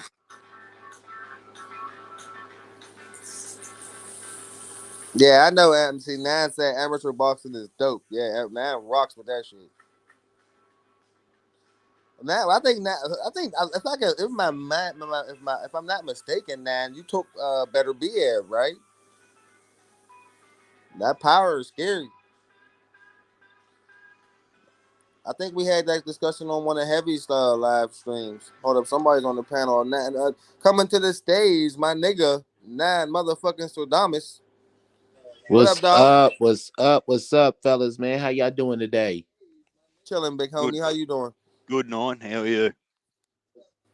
Um, I fucked around and got drunk earlier today, and I'm just now waking up with my drunk ass. You know what they say? Hair of the dog fix everything. Just go straight Yeah, back to the fridge and tip another one in there. I know, I know. But I love amateur boxing, man. You know why, fellas? It gives you a look at what's happening down in the pipeline, what's coming down the pipeline. Think about it. All the fighters that you know and love, at one point they was an amateur fighter. Yep. So Right. it's really a scouting report. That's why when a lot of these fighters, I'm like, bro, they not shit. Because they wasn't shit as an amateur. You know what I mean? Like you take a punch, take your favorite fighter, Bud, right? Yeah. I seen Bud get robbed so many times as an amateur. Dudes Yeah. he beat the dog shit out of. See, a lot of times it's hard for a guy like that to get fights because they know he's a tough fight because they got their ass whooped by him as an amateur. But the Yeah, amateur I heard I was watching a little documentary somebody made about him, and he was telling a story about how he uh busted his ass to make 130. It was like one of them things where he had to beat her quick, you know what I mean, for the fight. Showed up, uh busted his ass to make 130, get there to weigh in. He said the dude walked in and said, "That's Terrence Crawford. He won the Nationals. I'm not fighting him," and left. yep, yep, yep. Yo, I'm like, that happens, man. Damn. Literally, bro, that happens. He That said, happens. dude left, dipped. I'm not fighting him. Think about how he got on. Who got him on? Mikey Garcia. Yeah, bro. You know what I mean? Right, Think man. about it. I ain't know So those what? niggas that was that nice in the ring. The nigga will show up. They don't tell you they don't tell you who you're fighting just because they know as soon as you say him, you're going to turn around. That shit's crazy, bro. And sometimes I don't know about like in Australia, guys, but I know here in the United States, right? Like, say for instance, right? Amateur boxing has a lot of politics too. Like, say for instance, right? You're having like amateur tournaments, and what if the local amateur tournament is sponsored by, let's say, I'm not even gonna put it out there on your channel. Just say, for instance, it's sponsored by some kind of boxing equipment. Yeah. Everlast, Title, Ringside, whatever amateur boxing shit, right? Okay. Yeah. So say, for instance, it's sponsored by that, and the the whole tournament is sponsored by that, and the coach who's over the gym, guess what? He's got a whole contract with that company where he's got all the heavy bags, all the gloves, mouthpieces, whatever the fuck. He's got like his whole gym is furnished by these guys. So when a close fight happens, who's gonna get denied? Their guy. Their guy. Damn. Yeah, so it's the same kind of politics. Dirty ass politics, huh? Yeah. And so right now though, Yeah, you know that I shit was gets under so my skin, dog. huh? I said, you know I hate that shit, man. That dirty shit. Ooh, I get under my skin. I know, bro, but that's just the politics to go with boxing. You have your own set of politics to go with amateur boxing, and then you got your own set of politics to go with professional boxing too. Damn. Crazy. Yeah. It's Mark Wayne crazy. got a good question, bro. Oh, this is probably be for both y'all because I goddamn can't answer it. How many fights do you think Tim Zoo had in the amateurs? DJ, I you might have have answered no that. idea. I have no clue, bro. He's I from have no, Australia, Mark. You should know that. We don't know, but he comes from good pedigree and he's a good fighter, so I assume he had a good amount. yeah, it's some guys that have like shit, 300 fights. Yeah, what did Mazarov have? 192? Crazy. Yeah. So Here yeah, over in some the motherfuckers. US, man, you have like a pass book, an amateur pass book, and it's got your little face on there. It's like a damn near like a See, fucking now ID he didn't pique my passport. interest, bro. So I'm about to look it up, bro. We about to see it right Well, now. Glenn Jennings used to travel Tim Zoo around the country here, there, and everywhere on the quiet. So I'm gonna just take a guess because I don't know. Maybe Mark might have 30. the answer, bro. Is this the answer, Mark? Four. He had four of them, won three and lost one. Tim Zoo only had 4 amateur fights. Oh wow, Wow, and is that that's nice? not a lot. Yeah, That's impressive. Well, but hang on. He probably fought Nikita in the lounge room every second day. So does that count? and he probably got a lot of sparring because of his dad getting top notch work. Man, yeah, oh yeah, his dad is Nikita Zoo, so he probably got a lot of good work, though. Yeah, Yeah. 4 of them is wow. I would have never thought he only had 4. yeah. That's You know what I'm crazy. saying? He's only a baby. Yeah. And he's But that good. guys like that learn on the job. Yeah, You he know, learned on the job for real, man. Because that's impressive that he's that good with 4 amateur fights. yeah. But look at guys like they talk about Deontay Wilder starting at a early age or whatever. But what about a guy like Big George Foreman who started at the age of 19 and within a Yeah, year he was in the fucking Olympics and won a gold medal? yeah. See, George and Deontay Wilder were both freaks in their own right, though. Freaks. Yeah, Like I give freakish I power. give all the respect in the world to Deontay Wilder because, bro, Deontay Wilder did something that you just don't see. But He I is lost.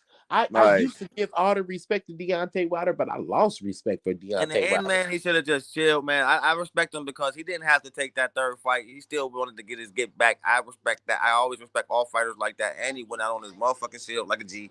Hey, bro, if we all knew that was gonna happen to you, you knew that was gonna happen to you, nigga. You still did it. Hey, bro, I gotta tilt my hat to you, my nigga. Now, after that, I believe wholeheartedly that Deontay Wilder should have retired.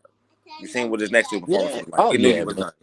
You know what I mean? But but as dangerous as he was and the excitement he brought back to the heavyweight division, bro, I gotta respect him for that, bro, because he brought more excitement. For us, and Anthony Joshua brought it back for the English guys, but for us, it was Deontay Wilder. He was our Yeah. guy. You know what I mean? We didn't have that since shit. Tyson. You know what I mean? So I that's why I never give him the looked at, respect. man. You know that's the crazy thing about boxing. Me personally, I don't have like, oh, he's our guy. Oh, you don't Whoever have is like the the best, American heavyweight champion, bro. but whoever is the best is the best. I You think know, Deontay Wilder was better than all them niggas. Well, he wasn't better than Fury, clearly. But at but that time, you know what I mean, bro? He was the best. Man, he was that guy to me, bro. He really was. he was the best because he came at a right time in American boxing.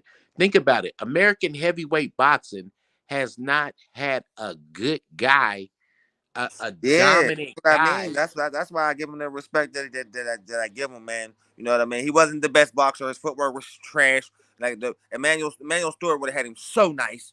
Like, you know what I mean? But like, but as far as excitement and getting us back into like, yeah, nigga, we got somebody, yeah, just smashing everything, bro. That felt good, bro. Because the Brits was dominating. It was the Russians and the Brits was dominating heavyweight boxing, bro. They I been hated that. dominating heavyweight boxing. I The thing hated with that. Hell, Deontay man. is, I hated that. The Klitschko's was watching all the Americans. but think about it though. Even before then, bro, Lennox was running the Lennox was shit. crushing everything, yo. After We Holyfield haven't and Riddick had. Bowe, it was a wrap for us, nigga. We probably haven't had a good American heavyweight in the past fucking 30 or 40 years. Bro, it's been a minute, man. That's why. Evander was the last guy that was Uh, like kind of running shit. and they Then you tried to had give Riddick Bowe. Anderson that title of next great head. No, he ain't. No, he wasn't. We never was sold on him. We know greatness when we see it. Nah. And it wasn't Yeah. Jared fucking Anderson. You see, it would have turned out for his ass. The moment he cried on that interview with Roy Jones, bro, I was like, yeah, he ain't got shit. He ain't got shit. Swear to God, bro. Hey, bro, you know they whack my fucking live stream with me, you and RC, bro. That was some of our best shit, bro. Fucking RC had the goddamn TV up when the referees were talking. The last one? Yeah, man, for the Chiefs game. Man, we was cracking. We was all turned up, drunk as hell. It was fun as fuck. Damn, that's one of the best ones we ever did, bro. I know, 5-0, man. 5-0. Like, me and you went at it about the Steelers, and we don't play for a month and a half.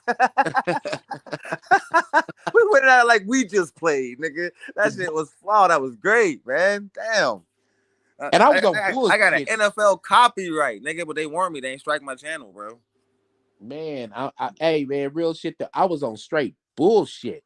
Drunk as fuck. That was fun, bro. So me too, bro.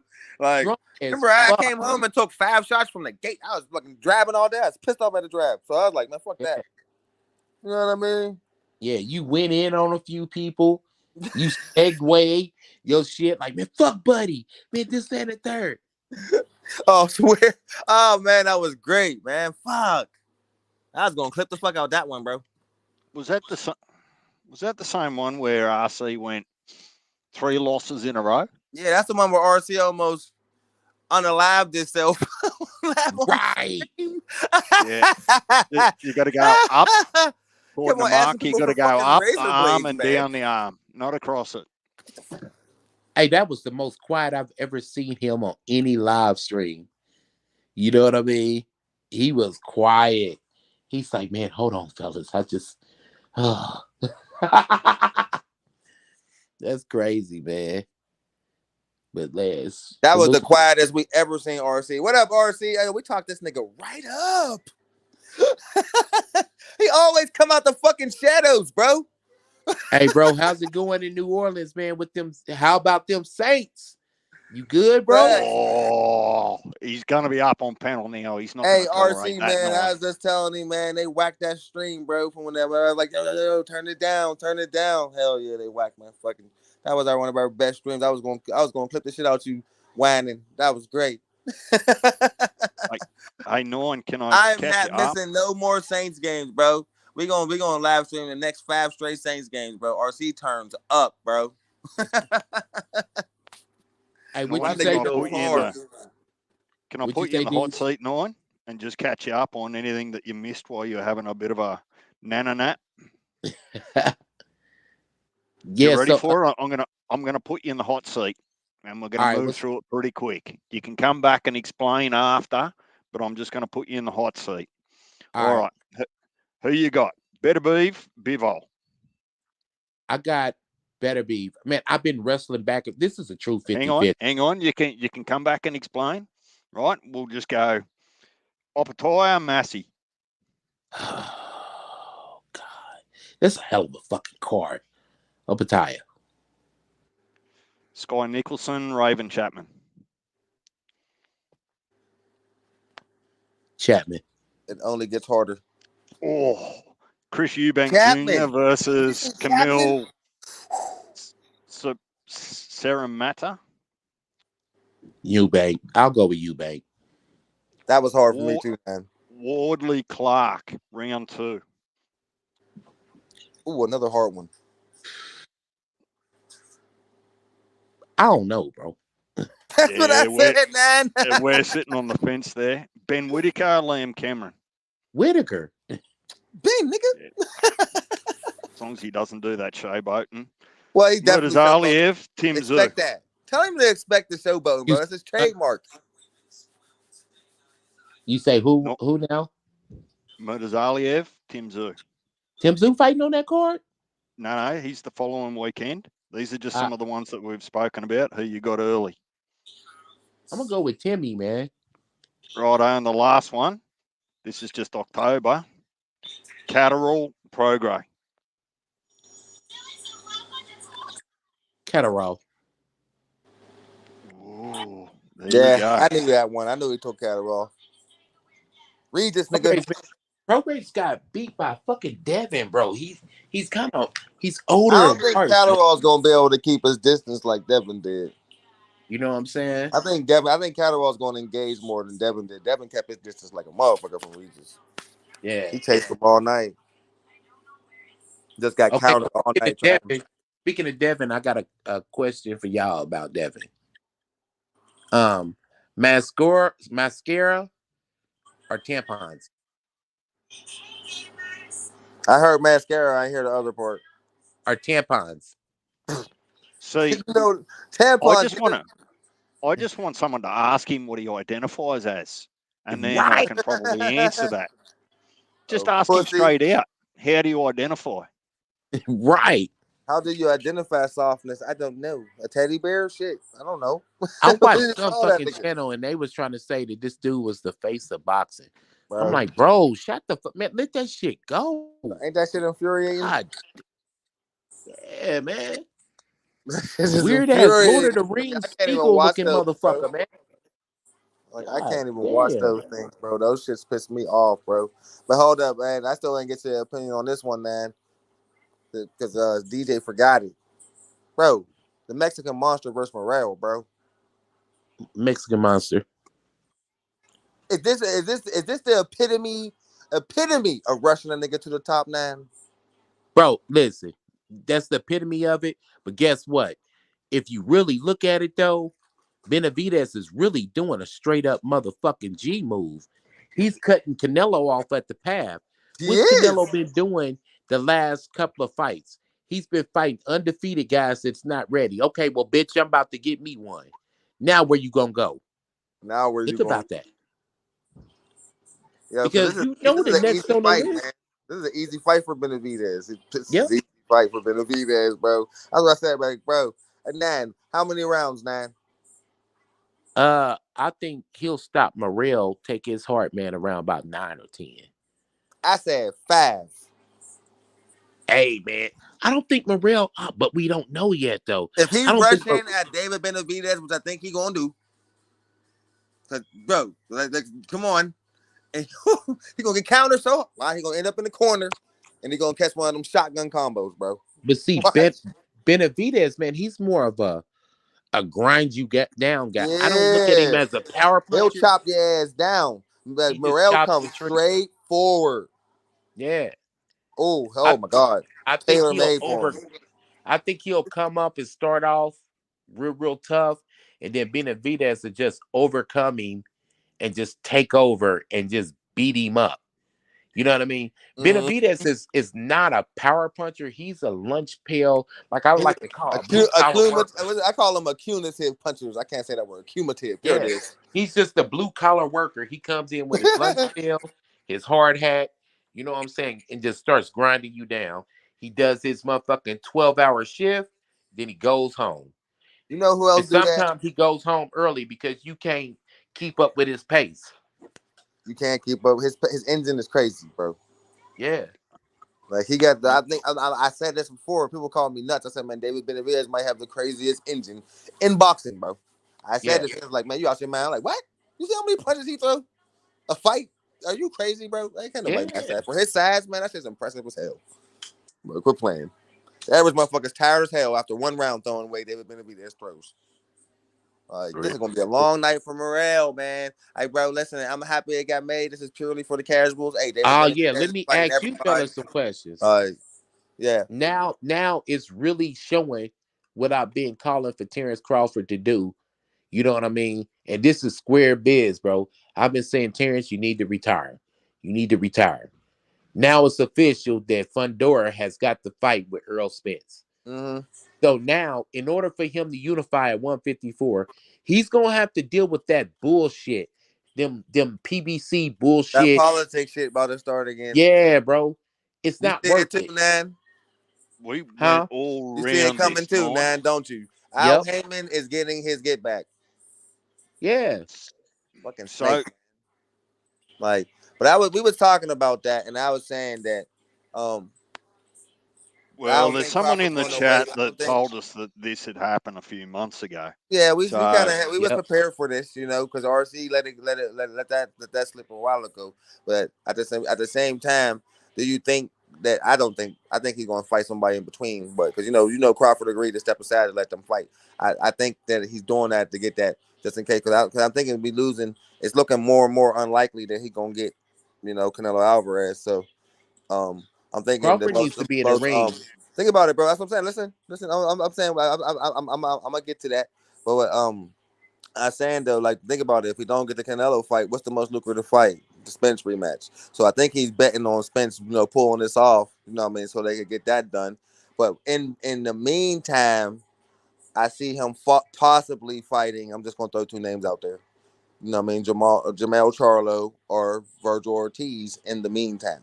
Like I don't think that's what I was going to go with the question. Do Hey, you can I think ask he's y'all a going question? When's the date on that Fundora Spence fight? it's next year, bro. They ain't get a date yet. early next You year. see, Early next bro, year, probably around think about February that. or March. February or March, more than You won't likely. see Spence again. Spence will get his ass whooped. You won't You see think Spence again. that's what I'm saying? Like if Spence, I think that's what Bud is doing, betting on Spence, especially because he stepped aside. But do you think that he would take Ortiz or Charlo in the meantime? He don't need that shit, bro. I mean, No. you said he needs to stay busy. So who else is there to fight? But We just he put don't him need away. that shit, man. Bud is an old ass man. I Think keep on saying it.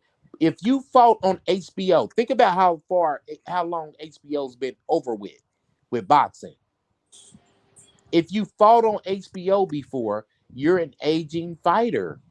Okay, you He's keep too saying that. We old. know he's not going to retire though. Just give me two names, my nigga. We know he's not so. going to retire. He's not going to retire. Like I say, I would agree with you if he's going to I retire. don't see. That's why I'm Decent. saying retire But because we know, but I'm going. I know he's going to fight for at least 2 more years, at least. Let Uh, me but answer see, your question, Nine. Right? I mean, you don't think that? Like, Okay. I don't if he have don't get two the names, Canelo fight, now listen. If he Hang on, don't get the Punch. Canelo or the Spence fight, I think he'll retire. But I don't bro. think Hang on. I don't have Think. two names for him because he's an aging fighter. He's running out of time, bro. He's not going to be able to beat everybody because he's aging. He got touched by Magnum. You know what I'm saying? And I know that's a harsh reality, but that's what happens to that's each not a hard fighter. They age. reality. I was just trying to talk boxing. Think. Think about a couple of ways this could play out. Just hear me out for a minute, right? Fondora fights Spence, right? That can only be for the WBC, right? Because Fondora will actually lose the WBO and that'll go to Bud. So Bud will be full WBA, full WBO. In the interim, Tim Tszyu or Murtazaliev, IBF. Now, let's assume or think that Tim should win that. Tim's on a 3-month, 3-fight contract, starting with this is his first fight under the new contract with PBC. Spence and Fondora fight, they're both PBC, and doesn't really matter how it pans out, but if we remember what RC said is that odds on, let's say that Spence wins that. Now, for Tim's second fight, if he's the IBF and he goes across to unify against a Spence or a Fondora, right? Bud's already got 2 of them, or Bud can actually fight for the IBF in the interim. So I actually see a path where Bud can get actual unified, but I think that Al's probably given Spence his retirement package, right? say thank you. This may well be his last fight if he doesn't win and or wins and doesn't defend, or goes up as RC was suggesting. So there's a number of ways this can actually pan out for Bud, but I agree with everyone that Bud can't sit idle. And Punch and I were talking about it and said, well, the Fondora fight probably financially isn't enough for Crawford. Even if Crawford, for example, was to go across to Australia, that'd be a bigger bag for him to fight Tim Tszyu in Australia than fighting Fondora in the States. Fighting Spence in the States at 154, whether we want to see it or not, would be a bigger bag for him if the Canelo fight is completely off the table. So there's a few moving chess pieces here, and I think it's probably more about contracts in the PBC stable than it is more about Terence Crawford. Al Heyman will give Terence Crawford someone from his stable, but it'll be their last contracted fight, in my opinion. But he doesn't. Crawford in He Australia. doesn't have till 2026 to be fighting. He needs to be wrapping this shit up real quick. He needs to be having his last fight. He really needs to be having his last Oh fight. yeah, I definitely believe we're gonna get 2 more fights, and that's about pretty much it. But think about it though. Who do you think is okay for him to have a 2-fight and 2-fight only go? One of them has to be easy as fuck, and one of them has to be a Hail Mary. That's why I threw Virgil Ortiz out there. That's easy. I don't think so, bro. I do. I don't think so. And I think think he has. easy. I don't think he Charlo has too. no more easy fights out there, bro. I don't. I think Charlo's easy too. What's the odds of him getting Charlo dealing with Al Heyman? I don't think Charlo would take Crawford as his first fight after a 2-year layoff. Exactly. So what's the odds of him getting that? I know, bro. I know how that fucking Antichrist work. Don't get me started on Al Heyman. Exactly. You know how I feel about that motherfucker. I know. You know what I mean? I just throwing those names out there. You know what I mean? I know that possibility is extremely low. You know what I mean? But you know, we've been hearing about this Spence Fondora shit, right? And we wasn't even clear on who the fuck he was gonna fight. And now they say it's official, but we never even got a press conference from this shit. And I guarantee you, man, it'll be probably about like another few months down the line. It'll be a great deal of time before we'll get a fucking actual press conference. And you said the date is what, next year? What up, RC? What up, man? Go ahead, man. What's up? Go ahead. What's up with you, bro? Y'all finish cooking, man. I like this conversation. Yeah, Robert? man. The date gonna be next year, man. They gonna drag this shit out so motherfucking long that by the time Bud finally get in the ring, man, this motherfucker be 2026, bro. Explain perpetuity, RC. So yeah, RC, what's going on, bro? Perpetuity in did ERROL find a trainer? Let us know, man. What's going on, man, with this ERROL Spence shit? Well, what then happened was by Bud petitioning the WBO for him to get the fight, because you know he had the petition in when he dropped the 147 WBO back this summer, right? Yeah. But this was the problem. This was the reason for the 10-day extension. And that's what a lot of people gonna understand, and they're gonna be drawing it out more and more as it comes out. But me knowing a little inside, I can tell y'all now. The 10-day extension was for Al to show why Fondora doesn't have to pay Terence step aside money. Because Al has always been saying he has a fight with Errol Spence. Fondora's not available. So what Al did in this 10-day extension period was show that Errol Spence signed to fight the winner of Tim Tszyu and Fondora. He produced the paperwork. So that means he don't have to pay step aside money, and Terence has to wait. Now, giving y'all a little insight on that dealing. Terrence only has a mandate to fight Fundora. If Fundora wins, if Earl wins, man, no dice, no deal, no nothing. Fundora has to win. Okay, Exactly. makes sense. So this is the deal.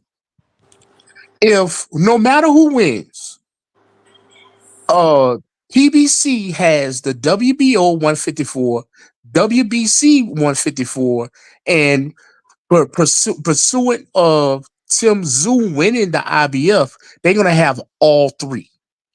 Now, this is the problem was what can happen, right? Fondora wins. He's promised to uh fight Terrence Crawford, correct? Guess Yep. what belt Terrence Crawford has? The WBA, right? Yep. Guess what Al Heyman can do, y'all? Al Heyman can stop the fight with Fundora and petition the paperwork on Terrence's WBA belt to do for who? For Anybody know?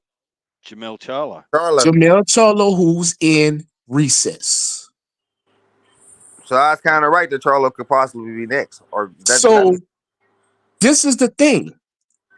All Al Heyman did was pull the wool over everyone's eyes, making it think, oh, no matter what happens at the Earl fight, Fundora wins, he gets Crawford. No. Fundora wins. Hello, Charlo. Charlo gets to say, hell no, I want my belt back. Yep. Fucking usual. Hey, Al Heyman, man. But guess what happens? Guess what happens when Charlo? Guess what happens when Charlo pulls the I want to fight Crawford? He has 180 days and 6 months to exercise the fight. And Yep. guess what he does? Guess what he does when Charlo comes out of recess? He locks Bud up where he can't defend or fight anyone else. Yep. Fucking Yep. hate Al Heyman, man. And guess what? Meanwhile, Fundora beats Spence. He can get the Tim Tszyu rematch and say, "Oh, unification beats mandatories, Trump's mandatories. We go in this route." And it's in-house. There's a million ways Al can go if Fundora beats Spence. Remember Erickson Lubin, Yep. who's a PBC fighter? Yep. That's what I'm saying. It ain't worth it, bro. He's just It's like all kind of walls Al has built to lock Terrence out. Yep. Because think about it. Al Heyman has the WBO, like I said, if Tim Tszyu handles his business, the IBF and the WBO. Guess what? Terrence don't all the way have the WBA. Al has his hand in that one too, whenever he wants to bring Jamel Charlo back. Yep. There's a piece missing here for me, RC, in that Yes, sir. if this is, and I'm asking a question, but it's going to come out like a statement, but Yeah. should Tim Tszyu beat Murtazaliev in a couple of weeks? If it's not postponed, let's not get into that. But should he actually win, right? That means he's got 2 fights for PBC remaining. If he honours those 2 fights and after those 2 fights he's still an IBF champion, does one of those walls get removed for a Tim Tszyu and Bud fight in the PBC gamesmanship, we'll call it? No. The reason being, knowing Al Heyman and this speaking of punch is thing about feelings about Al Heyman will stretch Tim Tszyu out. Yep. Tim Tszyu, think about it. Tim Tszyu ain't fight since March 31st, right? Correct. Still straight stretching right up. And punch can let you know this because he's the host of the show. What's going on in Florida right now? It got knocked down to a category 3, but a hurricane like a motherfucker. Okay, and expected of a 12-foot storm surge that would like totally destroy. And one of the mayors of the cities of Florida said, if you don't evacuate, you're going to die. So they're expecting like millions of people to be affected, right? Yeah, a lot of people was evacuated out of there. Okay, now I don't. I say this. No, that's all just preliminary. What I'm about to say. This is the big thing. Tim Zoo gets rescheduled to win, DJ. I don't really care. I'm just talking about how they're going to move their chess pieces with the contracts on whether it's a week's time or 2 months' time, right? If and when Tim ends up fighting and he does win that IBF and he's got 2 contracted fights left, once he comes off No Limit and PBC, once Tim comes off contract with that agreement, right, after the 3rd fight, whatever that might be, does that break down or dilute, dissolve a wall to allow potentially a Tim Tszyu to fight a Terence Crawford? No, because this is what I'm about to say. Al Heyman ain't gonna let him come off the. There's a lot of 3-fight deals that happen. To be honest with you, you know who been on the longest 3-fight deal with PBC in a long time, and everybody can speak to this. Canelo Alvarez. Yep. You know Canelo is not off PBC. You know that, right? Yeah, he been there for a while.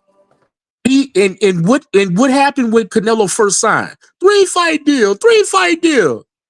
DJ, unfortunately, to tell you this, my man, Al Heyman's 3-fight deals are not 3-fight deals. He's gonna wait till that second fight, and he's gonna dangle something in front of your face to make you sign an extension. Yep. Because remember, you know that was his last fight when he fought Fundora on PBC. No, you know that, right? It was one of 2. He still owed Al one after that fight. And then it got extended to what? 2 more, right? Well, this is some bullshit. Yep. Just saying. You're dealing with Al Heyman, bro. You got that razor? And you still got that razor? Hand it over. No. This is the thing, though. This is the thing. For you not to get upset, DJ, understand this. Tyson Fury had to do it. Manny Pacquiao had to do it. When you're overseas coming from another country, even Liam Parrow had to do it. Kambosos have to do it. When you come and you want to make a splash in the United States of America, you either got to deal with the snake, better known as Bob Arum, or you have to deal with Al Heyman. It's one or the other, bro. It's one or the other, bro. If you want that world-recognized name that No Limit couldn't give him, he had to do it. I just sent you a video yesterday. Selling your soul, bro. That's what you got to do. You have to do it, DJ. Hey, listen, you gotta tell Diddy no. DJ, you gotta understand. That's how Al Heyman conducts his business. He's gonna wait till you right before the last fight. Bro, you just went through it with Tank Davis, Gervonta Tank Davis. He had 1 fight left. Guess what? End up with 6. Yep. Canelo been on a 3-fight deal for years. And you know what's so ever since he left Eddie Hearn. Just to be clear, he went by Al anymore, RC. Bro, he's only fighting once a quarter, and then he just. I'm only reporting the news, sir. I have nothing to do with boxing negotiations. I don't even like your sport. I like football. I just tell you what it is, bro. How can you like football after getting your ass kicked for the last 3 games in a row? Hey man. There are 16 weeks in it, and guess what? We'll be fine. We have a new quarterback. That's all we needed anyway. Spencer Rattler, weeks, and we whooped y'all ass one of them weeks. That's all I'm gonna say. You did. You have. But like I say, I know we wouldn't go into the Super Bowl, but I'm a fan. But it's all gravy, man. It's all good. I deserve that. I can take that. I'm a Saints fan. Hey, let me ask y'all a question. If the Saints was on PBC, would they abduct the Chiefs? All right, I'm done. Well, yeah, DJ, just telling you how this shit work, bro. Hey, man, Tim is in a pickle. He's gonna be on Premier Boxing Champions for the foreseeable future. And think about he already dissed Turkey Al-Rashid. It's like selling your soul. They burned Dude, that man, bridge. think about it like this, bro. How many shows do they actually throw a year? They've only thrown what, two? No, they did two Canelos. They did the Fundora one. Three. Oh, they Three did so Tank. Tank. So they did four so far. they done four so far. Think And about that. the one in December gonna be the fifth and the last, December 14th in Houston. Yep. They So don't they do throw five a shows year. like that. How and, many and how they're many shows is doing. Eddie Hearns throwing on the zone? Ask Oh that. Ask God, yourself that. that's a lot. Exactly, bro. So in order to be signed with him, you don't even have that many opportunities to fight. And then if you want to throw Bob Arum in there, oh God, that's like what, two a month? Yeah. You He don't done, have that he many done done like opportunities. 14 shows already. He is on a trajectory for everybody to fight once a year or Once, once every and other if year. you lucky, twice. Yep. So, bro, even at the way it's set up for Tim, Tim won't get out of a contract. Him just holding his guard. I'm gonna fight these three. Is not getting out to the end of 2026 anyway. Yep. Bud will be retired, bro. Bud will be in the damn 39, 40. Yeah, he retired by then. That's what I'm saying. It ain't really nothing out there, bro. There's nothing he can do. Yeah, two So, more fights and he's done. and I'm gonna tell you this, bro, and this is not being sarcastic or nothing like that. The smartest thing for Tim to do is to stay where he is. He'll be a champion, and PBC is at least gonna keep him a position as a side champ. Just to keep it real with you. Yep. Probably. Just keep it real with you. I mean, Tim is not don't have a bad career going forward, to be honest with you. I mean, you can't say Al did him just dirty. You know, the man lost the belt, and then his next fight, he's fight for another one. I mean, come on, bro. I mean, it's Yeah, not he showed that him bad. love, bro. Hey, he's not that bad, DG. He not saying, oh, you got to get to the back of the line. See, look, it's like this. You keep using Tim Tszyu as an example, and that's not a bad example to use, right? But for me, it's not just about Tim Tszyu. It's about having the divisions evolve to make sure that you've got the best of the best holding the titles. That's where Mhm. the purity, my heart lies, and says, well, look, if Tim's not good enough, so be it. Who's next? Right? Yep. And 9 talks about the actual conveyor belt and the production line. That's the piece that's missing that's going to bring boxing unstuck. Yep. So I just get frustrated, yes, with the Tim situation, but I get frustrated in general. And I've used this example before. Say there's 10 divisions, there's more, but say there's 10 divisions, 4 sanctioning bodies, and 15 ranked people. There's 600 boxes. There's no fucking excuse why you shouldn't be able to have a decent card every week, every second week at worst. I got you. But I got a That's question how for I. you, DJ. Oh, this will be good. This will be a G up. Come on. What's this? Who gonna pay for that? It pays for itself. How? Well, what happens is you got to do that to actually build your fan base. But Now, who's the gonna? Who, broadcasting model, well, mate, they want to have a marquee entertainment night. And I'm saying that have that, but have it on special occasions. Don't just hang your hat on the marquee special occasions.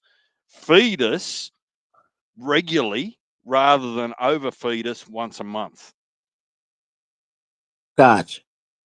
Now, can I let you in on a little American secret that you may not understand? That's what's going on in America that you're not grasping, and I'm truly want to help you out about your idea, which is a great idea. Trust me, it is. I'm not being funny, sarcastic, or no. That's a great idea. Once a week, right? You know what the problem with that in the United States is?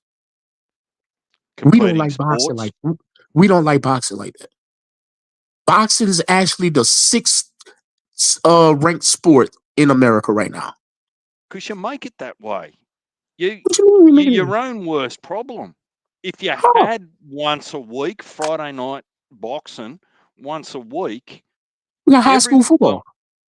You're going to draw more people in, and it's going to make more sense, particularly if the rankings and all that sort of stuff does. Look, we've had this conversation, and it's not missed on me, RC. What you're hearing is you're hearing disappointment, Right. and frustration. Going, how do you take an elite level sport and you fuck it up so badly? You're right, but I'm about to tell you about your Friday night hypothesis. We can't watch on Friday night because we got to go watch Johnny Jr. and our little cousins and nephews play football. That's high school night in America. Yep. They call it Friday Night Lights out here. Yep. That's Even the real deal. Friday, Saturday, and Sunday football, bro. Even Punch was telling you how his son played baseball. Guess when his son plays baseball? Friday nights. Friday nights. It's high school night. You got to go support your kids. You got to go support your nephews, cousins, families. Make it Thursday. Make it Saturday. Who cares, right? Saturday. It'd be Saturday. You're making excuses, and I'm not willing to tolerate excuses, right? Bro, it's the truth, though, man. Yeah, it may well be the truth, but perception isn't always the truth. Hey, but let me ask y'all a question. Segueing into another subject, y'all. Who's gonna be in all this equation that we just had with Tim DeZoo, Spence, Fundora, all these guys, right? Who's gonna be the one that had the fake injury? Because that's coming. Oh, Fundora. Yeah, Fundora. I'll tell you right now. Fundora. You see what I'm saying? That's coming. Fundora about to have a hand injury because you know they're famous at that PBC. His hand injury is gonna be about 9 months. It's gonna be a quiet, my nigga. What he had a broke nose for 6 months? This last 6 months he had a broke nose? That was the longest. He had a broke nose since March. History. Yeah, shoulder injury. They made Tim Tszyu lie about his cut 4 months later. Well, I have a doctor said I'm not cleared. Motherfucker, ain't nothing wrong with your head. You don't sit your bitch ass down, nigga, and fight. Like 4 months later. Yeah, remember he came out because he was supposed to fight Virgil, and they said his cut wouldn't heal, and he wasn't cleared to fight. Mad as hell, we didn't get that fight. That was one of the highlights of that card. In the words of Maury Povich, we found out that was a lie. Mm-hmm. That's how PBC roll, bro. But Fundora gonna get the injury. You know that. You know it's coming. Definitely. We took 5 years to get a Spence Crawford fight. Took 5 fucking years, bro. Bro, dealing with that company. Jamel Charlo, the one that has the recess, he been injured since. Wait, when he fought Canelo? Last September? Last September, bro. He's still injured. Mm-hmm. He's been injured over a year. Yep. This shit's stupid. Spencer, Crawford ain't got time to wait on these motherfuckers. I retired. He don't, man. You right, dog. I see where you're going with that. At first, I'm like, why not keep saying that? But I see what you're doing. They just gonna keep fucking him over, bro. Mm-hmm. They just gonna keep blocking him out. They got all the belts. He been having to kick down roadblocks concerning PBC his whole fucking career, bro. Whole career. If anybody understands, bro, if anybody understands premier boxing champions, is Terrence Crawford. Mm-hmm. It's me and him. Yeah. And them is strong. They strong in numbers. They strong as fucking numbers, bro. That man named his company the right thing. Premier boxing champ. He got all the belts, majority. Mm-hmm. And he always do, too, in the top weight classes. Always. How the fuck do he always do that? Look at the welterweight, bro. You want to know why? He got Mario Barros, Stanionis. He got 2 of the 4. Yep. You You can gotta go holler up at and me. down weight classes. He got majority. Mm-hmm. Fucking crazy, bro. And he That's don't why I have say no stock at the heavyweight division. And now he don't even Americans are care. talking about, yeah, now Americans are talking about, like you just said, we ain't got no heavyweight. We got Joshua. We got Usyk. We got Fury. That's why I clarified American heavyweights. See, no, but see, this the thing though. It's some dope ass fighters out there. With us, what we do as Americans is this. If we don't have nobody in the weight class, we devalue the weight class and we devalue the fighter. Look at Inoue. We ain't got nobody small enough to fuck with him. Nope. So what we do, we devalue what Inoue do. He ain't really pound for pound. He ain't bro. You can't devalue that man. We ain't got nobody who's I think he's nice, but he was Fulton. I thought Fulton was gonna be a good challenge. Only nigga I can see fuck that can no. compete with him is only nigga I can see that can compete with them that down there is maybe Shushu. And after his last fight, bro, I ain't so sure. Yeah, he But too young. Susu not even down there. Punchy 26. Shushu fight at what 126, right? Yeah, and New Anyways, Way is at 120. 22. Anyway, at 122, so yeah. But I'm sure anyways gonna move up. He's been watching them dudes at 122, so it doesn't matter of time. Yeah, it's a matter of time. Well, okay, Yeah. that's a good one. Take for instance, Stevie Fulton, cool boy Steph. Look how Al washed him up and brought him to a whole nother weight class at 26. Now he a #1 contender. Guess who about to get a belt? Yeah, he is getting a time. Who's he about to fight? Figueroa. Yeah, Yeah, I was just reading about about that to get today. a belt. And guess what? Al don't lose nothing. Figueroa and Stevie Fulton is both under They're PBC. over at PBC. Facts. He gonna keep a nail in that motherfucker. He gonna feed all his fighters to each other. And guess where all Uh, his fighters come from? crazy. He posts all his he posts all the fucking he posts everybody who was tired of fucking with Bob Arum and went to Golden Boy, and then he posts all them motherfucking fighters from Oscar. Oscar. Oscar. Oscar. Yep. I'm gonna just sign as your advisor. I'm just gonna sign as all your fighters' advisor. Yeah, advisor, bro. Yo. And your manager gonna be my Advisor. Advisor. Okay, nigga. and your manager gonna be my best friend Louis the Coopers, and your Yep. and your promoter is gonna be my employee Tim Brown. Yep. And the face of the company is gonna be Floyd Mayweather. Like these Yep. motherfuckers got too much power, bro. And And guess I'm gonna what?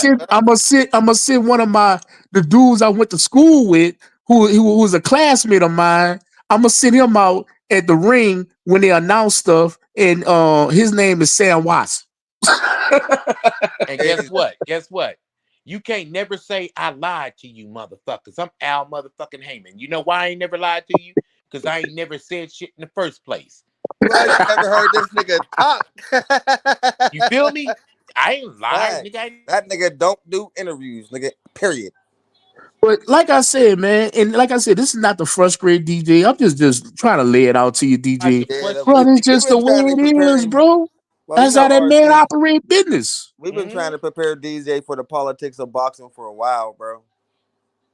It's some dirty business, bro. But hey, Punch, you see why I say now Crawford needs to retire? Because it's not Yeah, I working. do. I get it now, my nigga. You ain't see. I was misinterpreting, nigga. I thought you was talking about Nah, skills. bro. I'm like, oh, the bullshit that's about to start all over again. Cause I he's never gonna get Fundora. Before Nope. yeah. he get Fundora, he'll get Jamel Cholo coming out of nowhere. Hey, shout out to For Mark Wynn in nothing. the chat. He said DJ looking for his own razor right now. He said, "Yeah, DJ just asked me to pass it." And that's why I say he ain't got no easy fights out there to make. Yeah, I None told of you, them man. The fights is behind easy. the scenes shit will make you hate boxing, boy. Mhm. You The don't want to only look back there. person, Ain't nothing nice back there behind that mirror, man. I the promise only you that shit. fighters, and I'm gonna say this, and y'all can screen record this. The only fighters Al Hammond giving Terrence Crawford is gonna be Erickson Lubin, Jermell Charlo or Carlos Adames. That's it. I would bet on Charlo. That there's money that could be made from that one. The other two, nah, easy. Well, it's not ain't about money to Al, because Al sent anybody to terrorists. Turkey gonna pay for him, and they gonna pay royally. Yeah, he is. You know that. And Terrence ain't gonna fight Charlo coming off a loss. That's law as a fighter. Why would I fight you coming off a loss? True. He in recess. That's true. He holding that man belt. Nah, you know that belt for Charlo. You know that, right? Yeah, exactly. But that's because guess what? When he beats him, he's supposed to beat him. He came off a loss. It's an asterisk. It's like Terrence doesn't have no move that's not going to have an asterisk next to it. If y'all understand what I'm saying, it's not worth it. You know, asterisk was a big word in sports. Why he stopped Charlo is because shit. You know, he got beat up by Canelo first. Yep. So blah blah blah blah. Everything has an asterisk next to him. I don't see an easy fight. And what I mean by easy fight is the easy fight where there's not gonna be where he's gonna get full credit.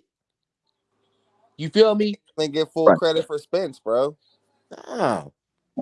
And the answer DJ question, and the answer DJ question about what I put in the chat about perpetuity, that's forever. Forever. That's what you deal with, Al. You have forever. Till you retire. Yeah, it was hard as fuck for Deontay Wilder to get away from them niggas. So yeah. You know what I'm doing Turkey paid Deontay Wilder out of there. Yeah, nigga. That's what Tio trying to do the same shit. Man, shout out to Tio. Good luck. Good luck, nigga. Turkey don't like you.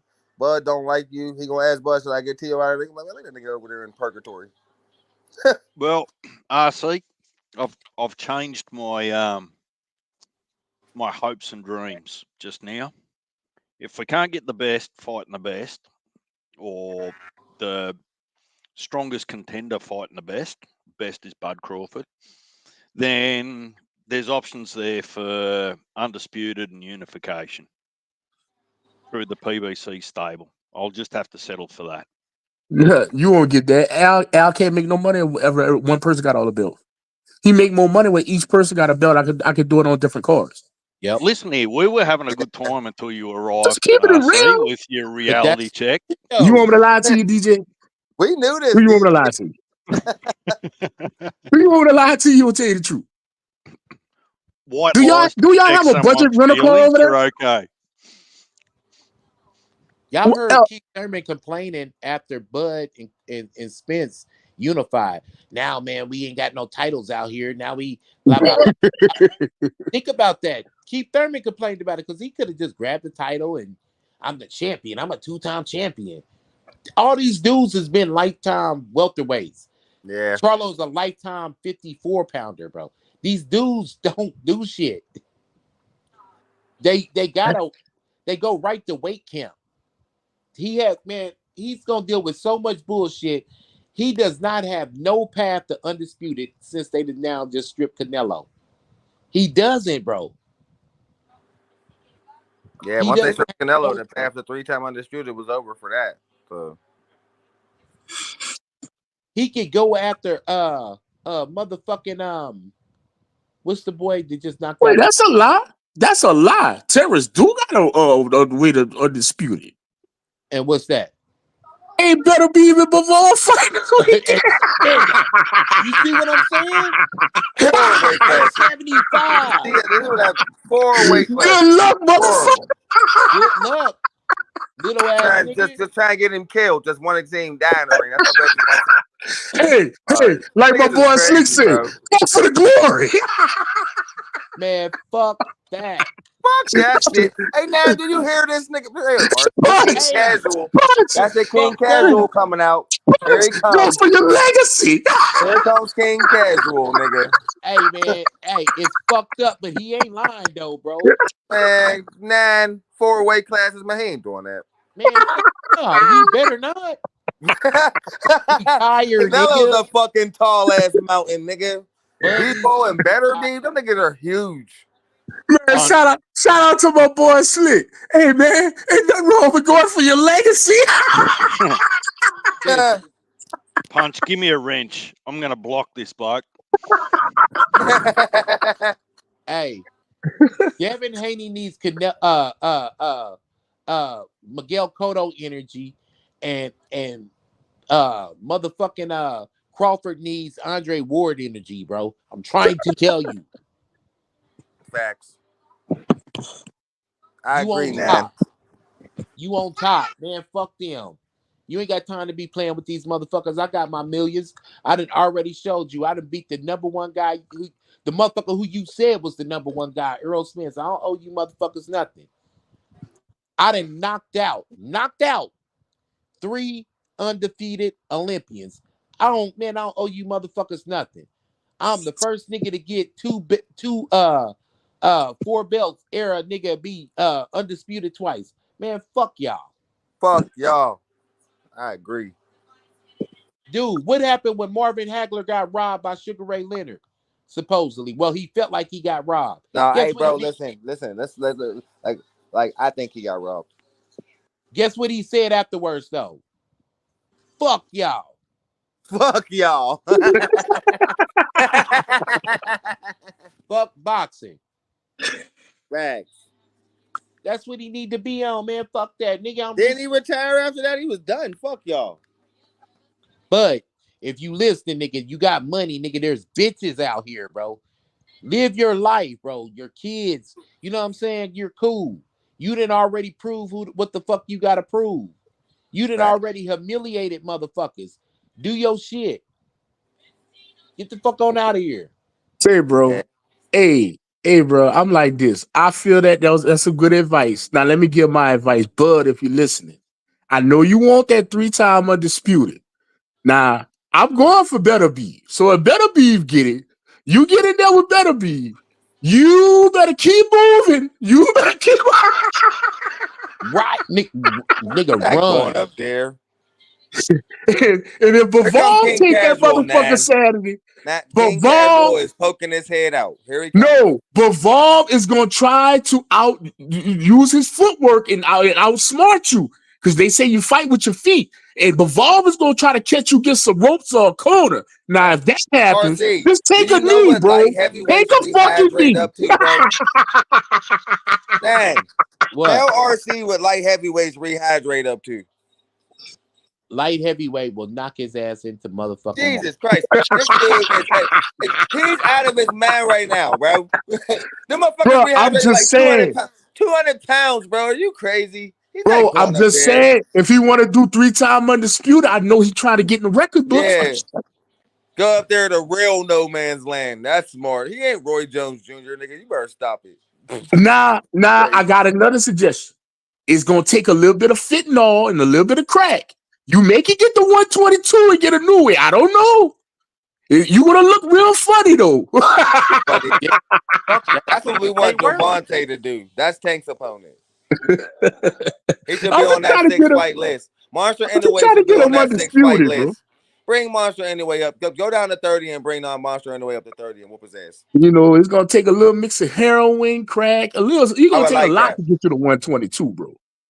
Hey, no, Tank ain't going down there. We need anyway to come up to 30. And no, I'm talking about for Terrence. If he wants 3-time undisputed, fought at 122. Nigga, he started his career at 130. That's what I say. He's gonna take, 122. bro. It's gonna take a little crack and heroin. He's gonna have to go on a crack diet, bro. Bro, Bud is a 54-pounder, man. Stop it. Hey, let me take y'all a trip down memory. Drugs. Let me take y'all a trip down memory lane. And Punch, this is for you, bro. Because you said he ain't no motherfucking Roy Jones. Well, get this.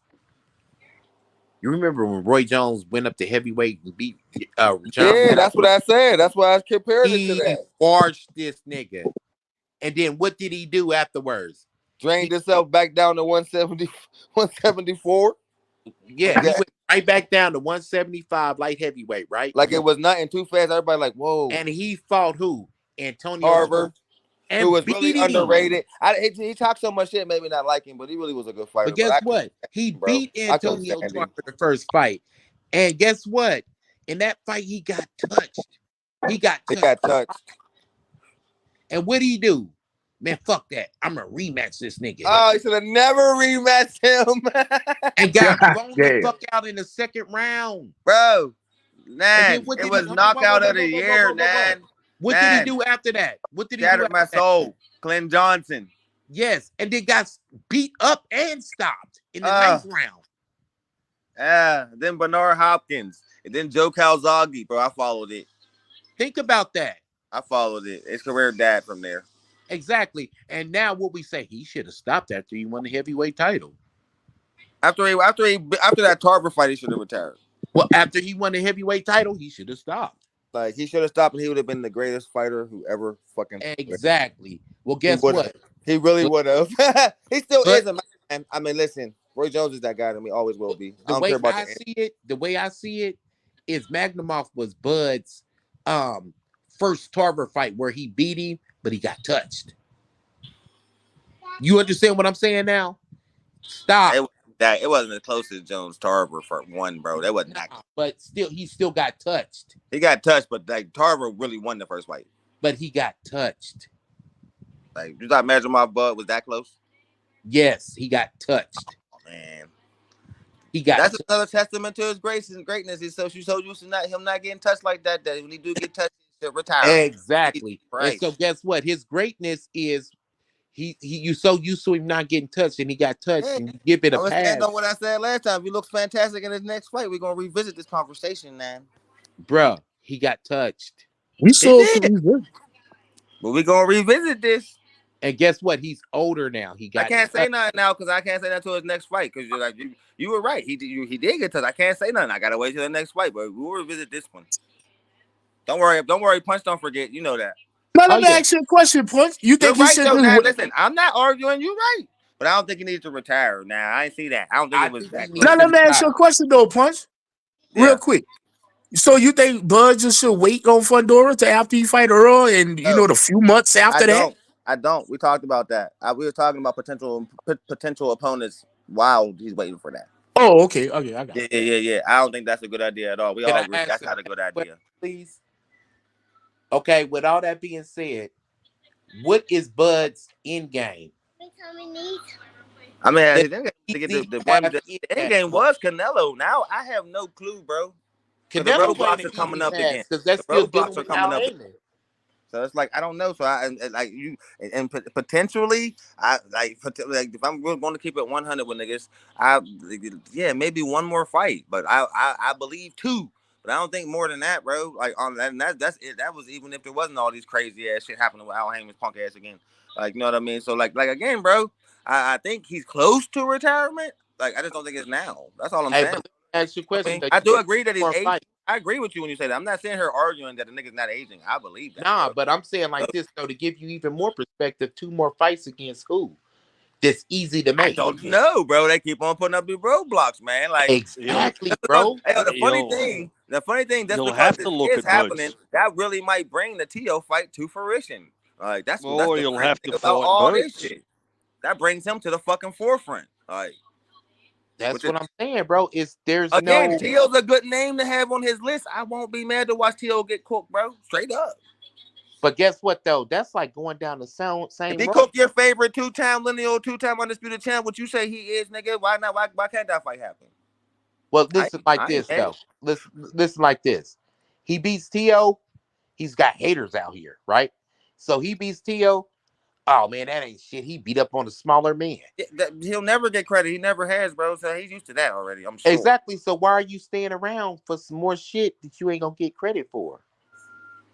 And I'm not a fighter, bro. I don't know, man. But from what I see from most fighters, even in the retirement years, if you see Manny Pacquiao about to fight Barrios for the title, 4 years old. I guess sometimes nigga it'd be hard to stop. I don't know. You're a fighter now. You know that. You can answer that question. Guess what? The way his positioning is like this. He's got so many haters that he's not gonna survive another decision. You heard that with the Magnumon fight. So guess what though? Yes, he was getting touched, but he was ahead of the fight. They talked about him like he lost the fucking fight. They did. It was crazy, bro. I agree. Think about it. So he could lose via robbery. He could. Why can't So, he fight Boots on a Riyadh card? Because Boots is with the Zone or but guess Matchroom. what though? Hey, yeah, That's like go that's ahead, like man. fucking with an old girlfriend, bro. Listen, that shit ain't not bro. You already been to 47. You've already been down that route. Boots ain't done shit. But Boots there's ain't nothing done shit. left there, You Nine, don't get after RC just destroyed the fucking planet. Um, What? Or Boots is see, you? I wish I had Al Heyman money. I wouldn't even be talking to you right now. I'll be chilling on vacation in Hawaii. come on, Tampa. Um, he can go. Boots can go to 154. but goddamn, he ain't did nothing at 47 Yeah, yet. yeah, he got a lot of business to finish at 47. Yeah, I get that too, but Just like you know everybody was the talking about that the Brian. pickings are slim. These is two motherfuckers that ain't did shit. Niggas was arguing over the fight. What you say, 9 paper champions, nigga? I've never seen two paper champions in my life create so much buzz off of the motherfucking eye test, and both these niggas ain't did a motherfucking thing, jack and shit. Dude, Facts. Well, Book who else are you gonna fight fight? somebody. He's not a draw. Only way he gon' bro, only way he's gonna make money off of that fucking fight is Boots can make money is to fight in Philly. That's it. Boots ain't shit yet. Or Not He yet. Saudi. They don't can know. fight Saudi if they want. But I'm just saying though, locally here in America, he's not a Vegas fighter. No. It's No, not gonna it's not gonna command no dollars. He's not shit. Who has he fought? Fuck, Boots need to fight Teofimo Lopez. that's a good one. I agree. That is a good one. That's a good one, bro. I'm just saying, bro. These dudes, man, listen, these niggas ain't fought nobody. I agree with you, Nine. I'm just looking at a very bleak pickings for But Bud guess what though? while he's just getting You almost need to suck a blacklisted. marble through a straw, bro. And it's if it don't fit, fuck it. Leave. I All mean, this shit is a square peg trying to be fit in a round hole, bro. And it's not. It's just too much. It's too much. But I Leave. gotta say this, DJ. Bud been getting blacklisted for years, bro. The Yeah. years, only man. person, the Damn only near his person whole covered career, it, bro. the only person covered it and gave him somewhat quality fights was Bob Arum. But Yeah, he guess was what? not supposed to win that Gamboa fight. Well, guess what? Bud fucked up the Bob Arum release shit. So guess what? He's back at square one. Pretty This much. time with no help. He been blacklisted, DJ. Yep. Yeah, I get that. Look, it's disappointing. It's disappointing that that's the way that things move. I'm not saying it's wrong. I've got to come to terms with it, but it just sucks because how many wonderful fights have gone by the wayside because of politics? Yep. And what's the common denominator? Who's the common denominator? Fucking PB fucking C. Exactly. And as long as they have all those champions over there, he ain't bro. It's gonna be hard to make these fights. Facts. What And you gonna do? Go to 160 and get Lord? Nope, that's PBC. shit, damn near all the fighters up there at 60 is PBC. Right. Exactly. Yeah, lying. Exactly. Man, Damn. Heyman got 47, 54, 60, 68. and 68 68. on lock. And the only one he don't have on lock, dun, dun, dun, dun, 75. And now we getting the undisputed championship. Fucking crazy, bro. And I'm gonna tell you something. Them two jokers, they don't want smoke. Please leave them alone. Yeah. Leave Better Be and Paval alone. Please. So it's at the point now that he just need to leave. Bow, hey man, and when his retirement speech, hey man, I done tried to make fights with these dudes. They didn't put roadblocks on me. You know what I'm saying? I'm gonna have to be at the sport, which I love boxing and a motherfucker do. Fuck y'all, suck my dick, kiss my ass, and bye. And to all my fans out there, you motherfuckers stay up. This is Bloods. and leave. And yeah, like I think right there, man, that's a good spot to stop the fucking show. Yeah. Hey, man, hey, 913 DJ RC, I appreciate y'all all coming on and giving me a great ass show as usual, man. Straight Yeah, up. bro. I fucks with you guys. I didn't almost Holla pass at you. out twice during this fucking stream, bro. Punch is about to get the fuck up out of here. All For right. real. I'll holla at you. Y'all niggas have a good night, and I'll see y'all for the next one. All right, bro. Yes, sir. Peace.